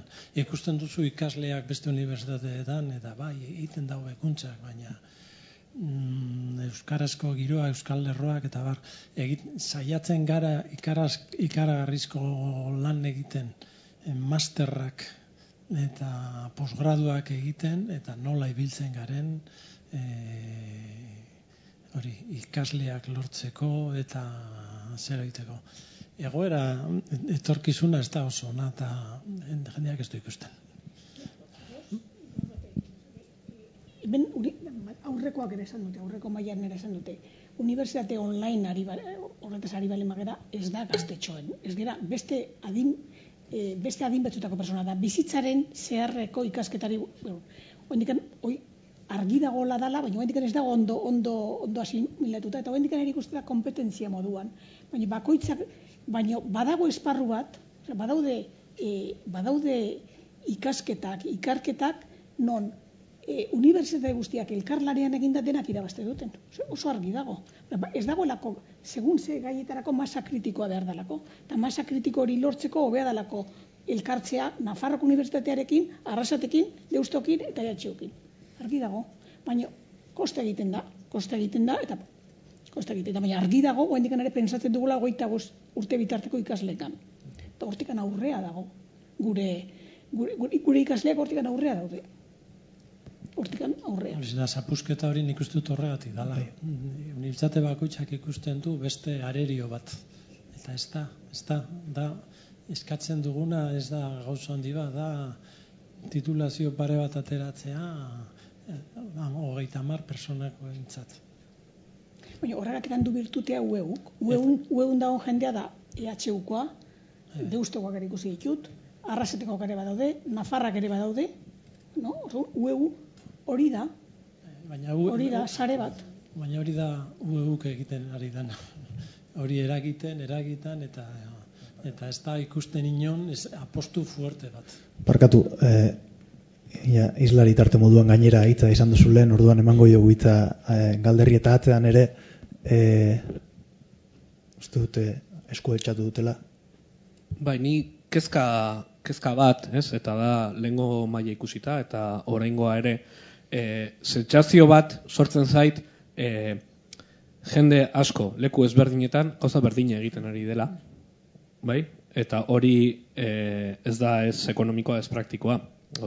Jende asko egotea gauza berdina egiten, izan daiteke interesa daukagulako gauza horretan, baina ez da praktikoa. Eta aldi berean, gertatzen zait, eta seguro koldozu dakizula, eta gertatzen da akademian pila bat, ikertzen ditugula, orain dela 10 urte interesgarriak ziren gaiak. Bai? Ikertzen, konturatzen gaiako interesgarria dela, pasatzen dira 5 urte, eta bukatzen dugunean ikerketa, pasa dira beste 5, eta orduan ez diogu ematen erantzun bat, momentu honetako egoerari, baizik eta ematen diogu erantzun bat, orain dela ikerketa hasi nintzeneko momentuako egoerari. Eta bitartean, gertatzen dira gauza interesgarri pila bat. Ze ikerketa guzti hori gabe, ni adibidez wikilaria naiz, eta Wikipedia euskarazkoa da 31. munduan. Hemen dago jende bat librezale dabilena, eta Mozilla, Linux eta WordPress euskaraz daude beti. Berrikuntza guztiak euskaraz daude beti. Eta hori egiten dugu institutori gabe. Eta hori egiten dugu ikerketari gabe. Egiten dugu jendeak lan egiten duelako, ez? Eta aldi berean, iruditzen saiatzen garela sortzen instituzioak edo dauden instituzioak bideratzen zerbaiti, inbertitzen dugula esfortzu asko, zerbaitetan ja ez da bakarrik egina dagoela, baizik, eta bukatzen duzuneako oso egina dagoela. Bai? Eta orduan ez dakit, nire ustez ingurune digitalaren ikerketa oso garrantzitsua da, baina oso garrantzitsua da etorkizunari begira. Bai? Jakiteko zer izango dugun, zer behar dugun, zer behar egongo diren aurrera begira. Eta jakiteko, Euskal Herrian hemendik 5 urtetara, nolakoa izango den hezkuntzan adibidez online enziklopedian, online edukien sorrera. Dago, seguru hemen oso gutxik ezagutzen dutela, Wikidia, 8-13 urteko umeentzako enziklopedia bat. Dakago Josiak, ez? Euskaraz ditu 676 uste dute, bete zutela horrelako zenbaki diabolikoa, ez? Horreko astean. hor inbertitu behar dugu, ez? Inbertitu behar dugu, ze gazteak ari dira hortik jasotzen. Eta konturatzen garenerako, agian sortu ditugu bost enziklopedia online umeentzat ez dutenak gero, zenbakiek ez dutela ematen, ez? Orduan, ez dakit ezote dugun pentsatu behar, gustatzen zaitutza, sinergia, ez? Nola erabiltzen den? Hemen dago jende pila bat, bakoitza bere eremuen lanean, guazen guztiok batera, ez? Ikertzera zertan egin dezakegun elkarrekin. Eta hori agian izatea abia puntu bat.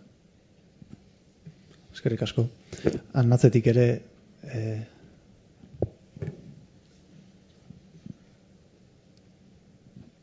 nik ez dut zer berririk esango, baina bueno, apur bat larrasketekin plantaketatik abiatzen naiz, ez? Nik uste dut ez garela ibili behar hainbeste hezkuntza formalearen parametroetan, plaka ipatu du estia zer den, eta elkarte autonomoan, eta Nafarroan ere, badaude eskolak eta hainbat gauzak ez dira unibertsitateak, baina formazio goi-mailako formakuntza egiten dutela, ez? Orduan ikuste dut, handago eremu handi bat, handago mundu digitalean ikaragai lana egiten ari dela leku askotatik, eta nik uste dut, gizarte eragileak zaretenak, han sinergiak sortu behar dira, UEUk horretarako elemento zentral bada, eta gero nik uste dut, eragin behar dela esparru politikoan. Eta esparru politikoan, Angelesek esan duen bezala, unibertsitateko legeak hori albideratzen du. Etengabeko formakuntzarako iniziatiba legean baitan agertzen zen, goin baian. Gero etorriko dira ere, horretara unibertsitateak. Eta unibertsitateak behartuak egon behar dira parametroetan ere kokatzeko. Nik uste dut, triangulazio bat egin behar dela. Eta ez planteatuz lehenengo helburu bezala unibertsitate, gaur egun unibertsitateak haiek esan behar dira motorrak ez dira izango. Baina ikusi behar dute han lekua daukatela lankiditzarako. Eta nik uste dut, bat nator, UEUk, Eusko Ikaskuntza, gune txikiak, baina ideiekin dira une honetan elemento zentral horretarako, ez? Oso ondo, eskerrik asko. Ez dakit galdera gehiago dauden, bestela itxiera emango diogu egunari. Eskerrik asko, benetan, bai...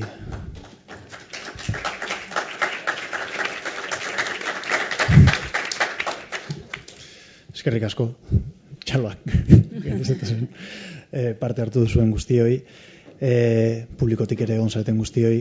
Eta bueno, egunaren laburpe moduan edo esango benuke, hasiera batean, Victoria Nashek azaldu digula instituto bat zertara datorren, instituto unibertsitate hitza entzuten dugu eta ikusten dugu helburua oso urrun dagoela eta paralizatzen gara. Baina bertan ikusi dugu instituto esatean marko bat besterik ez dela. Marko bat zeinetan disiplina diferenteetatik hurbilduko diren ikertzaile diferenteak ikerketa bera aztertzera. Gero gainera ikerlarien mailan antzeko zerbait ikusi dugu eta ikusi dugu hemen unibertsitate asko baditugula, rekorrido galanta egin dutela eta oso oinarri sendoa dituztela, beraz, hau honek ezingo luke, ezer ordezkatu eta ez doa horretara gainera. Mai horretan gainera atera diren hainbat ideia izan dira unibertsitate kanpotik ere hainbat ezagutza dagoela eta gaur egun eta Oxfordeko kasuan ere ikusi dugu ez da ulertzerik. Akademia ez baldin bada gizartearekin batera, ez baldin bada elkartekin batera, ez baldin bada sektore pribatuarekin batera. Eta azkenengo mai honetan hortaz aritu gara eta aurrera begira jarri gara. Esango genuke orduan Euskal Unibertsitate Onlinea ikerketari begira jarri dugula, naiz eta orain bukaeran hezkuntzarekin aritu garen, baina ikerketa da gure ustez. Angelesek oso ondo esaten zuen moduan unibertsitate batek izan beharreko beste hanka bat, gero divulgazioa egongo litzateke ere. Eta ikusten genuen ingurune digitala garrantzia zeukala, oraindik ere Izaskun Goñik ondo azaldu den moduan, oso urrutitik ikusten dugulako halako gaiak, ezta? Agenda digitala. Eta Victoria Nashek ordea esaten digu ez, ingurune digital hitz egitean ekonomiaz, politikaz, gizarteaz, kulturaz hitz egitea dela. Eta beraz hori gurera ekartzen baldin badugu, hainbat esparru lortze ditugu, lurraldetasunaz hitz egitea da ere. Oxfordeko kasuaz gain, beste kasu batzuk aipatu dira, Bartzelonako kasua, Woken kasua, bertan INEIRU institutua azpimarratu dezakegu, bertan eta publikotik oso ondo galdetua gainera, finantziazioan ondi datorren galdetu egin da, eta kasu horretan Bartzelonan, administrazioak zuzenean diru iturria jartzen dio INEIRU institutua sortzeko Wokeri. Eta bertan, herri perspektiba horrekin, 10 urte aramatzatea herri arazoa konpontzen, herri arazoak identifikatzen, eta herri arazoiei erantzuna ematen horregatik gaur egun ere dauden lekuan. Administrazioak identifikatzen dituelako herritarren beharrak administraziotik eskatzen zaiolako akademia izentu zabalan ulertuta arazo horiek ulertzeko eta gero eragileekin batera erantzuna ematen diotelako arazo horiei. Horretarako marko hau deitu unibertsitatea, deitu institutua, eta ikusiko duguna zelan kudeatzen dugun, nor kudeatzen duen. Baina bai ikusten genuen izan zitekeela aukera ona ikerketa institutua garatzea, gure kasuan lurraldetasunetik begiratuta gainera. Bi estatutan banadutako herria izanik aukera daukagu ingurune digitalean euskal herritar, kasu honetan euskal ikertzaileak, kasu honetan euskal unibertsitatea bi aldetakoak batzeko hor. Badaukagu hor aukera gainera muga administratibo hietatik gaindi ibiltzeko. Gainera berriro ere Angelesek oso ondo azaldu du ordezkatzeko beharra baino sarea sortzeko izango litzatekelako edo galderrek edo Twitterren ere esan duten moduan, ezta? Edo gu geuk ere artikuluan aipatzen genuen berriki berrien eta garan agertuen artikuluan 11 elkarte diferente pausu bat emateko kriston lana egiten ari garela eta erreloboka eraituko bagina asko ze urrunago ibiliko ginateke, ez? Elkarlan horretan sarean ibiliaz. Eta gero gainera, administrazioen ikuspegitik finanziazioa lortzeko ere marko hori egokia izan daitekelako. Berriro ere guk unibertsitate, ikerketa sai, ikerketa zentroetatik gaindi pentsatzeak ematen digun aukera zera da herritarren arazo eta pentsatzen ari garela. Eta orduan herritarren arazo horiei erantzuna emateko unibertsitate guztietako ikertzailea juntatuko egongo lirateken marko bat izango genukelako, beraz administraziotik jakingo genuke nora jo arazo hori konpontzeko, ezta. Eta gero bukatzeko, beste barik, badirudi proposamen oso ambiziotua dela, badirudi agian izena, atzera botatzen dugu ez da instituto, unibertsitatea. Baina lehenik eta behin argi daukagu hau egin beharreko zerbait dela. Inkluso atzetik goazela ja denboran. Eta denboran usten badin badugu egunen baten ingurura behiratuko dugu eta ikusiko dugu zertan ibiliko garen, ez? Eta berriro hemen juntatuko gara eta hitz egingo dugu eta esango du joeba. Duela 10 urte juntatu ziren eta hitz egin zuten. Beraz beharra badaukagu, herri, akademia eta beste hainbat beharrengatik. Eta gero gainera guk ikusten genuen egingarria dela, ez horiek egin beharreko egingarria ere, eta nork eta zelan finantziatuko duen galderak horiek baino askoz ere pausu prebiago batean gaude, eta zer dago honetaz egina. Gozen mai gaineratzera, izan ere hori gertatu egin zaigu hurbildu egin garen elkarteetara eta galdetzen diegunen, kontatuko diguzu zuen esperientzia? Guk ez daukago ezer esateko horretaz, ingurune digitala urrun geratzen zaigu, hitz egiten hasi eta azkenan minuto falta zaizkigu. Orduan, lehenik eta behin maigaineratze bat egitea, errekonozimendu bat. Eta behin maigaineratze hori egiten dugula sareak sortzeko garai etorriko litzateke eta hor bai, nork egingo du, zelan, ze finanziazioarekin. Eta badirudi UEU aukera bat izan daitekela guzti horretarako. Eta beraz, berri ere eskerrik asko etortzeagatik, eskerrik asko zuen parte hartzeagatik, eta geratzen zaiguna beraz da estrategia, antolakuntza, lana, eta elkarlana, importantena ez dela nork egiten duen, baizik eta guztia horre ateratzea. Beraz, eskerrik asko eta laizter arte.